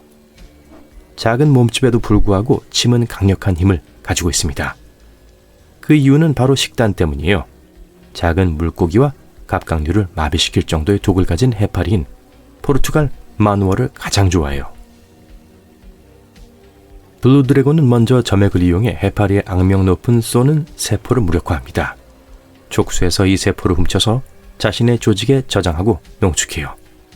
그런 다음 접촉하면 이 쏘는 세포를 방출해서 마노워의 독보다 훨씬 더 강력한 독침을 만들어냅니다.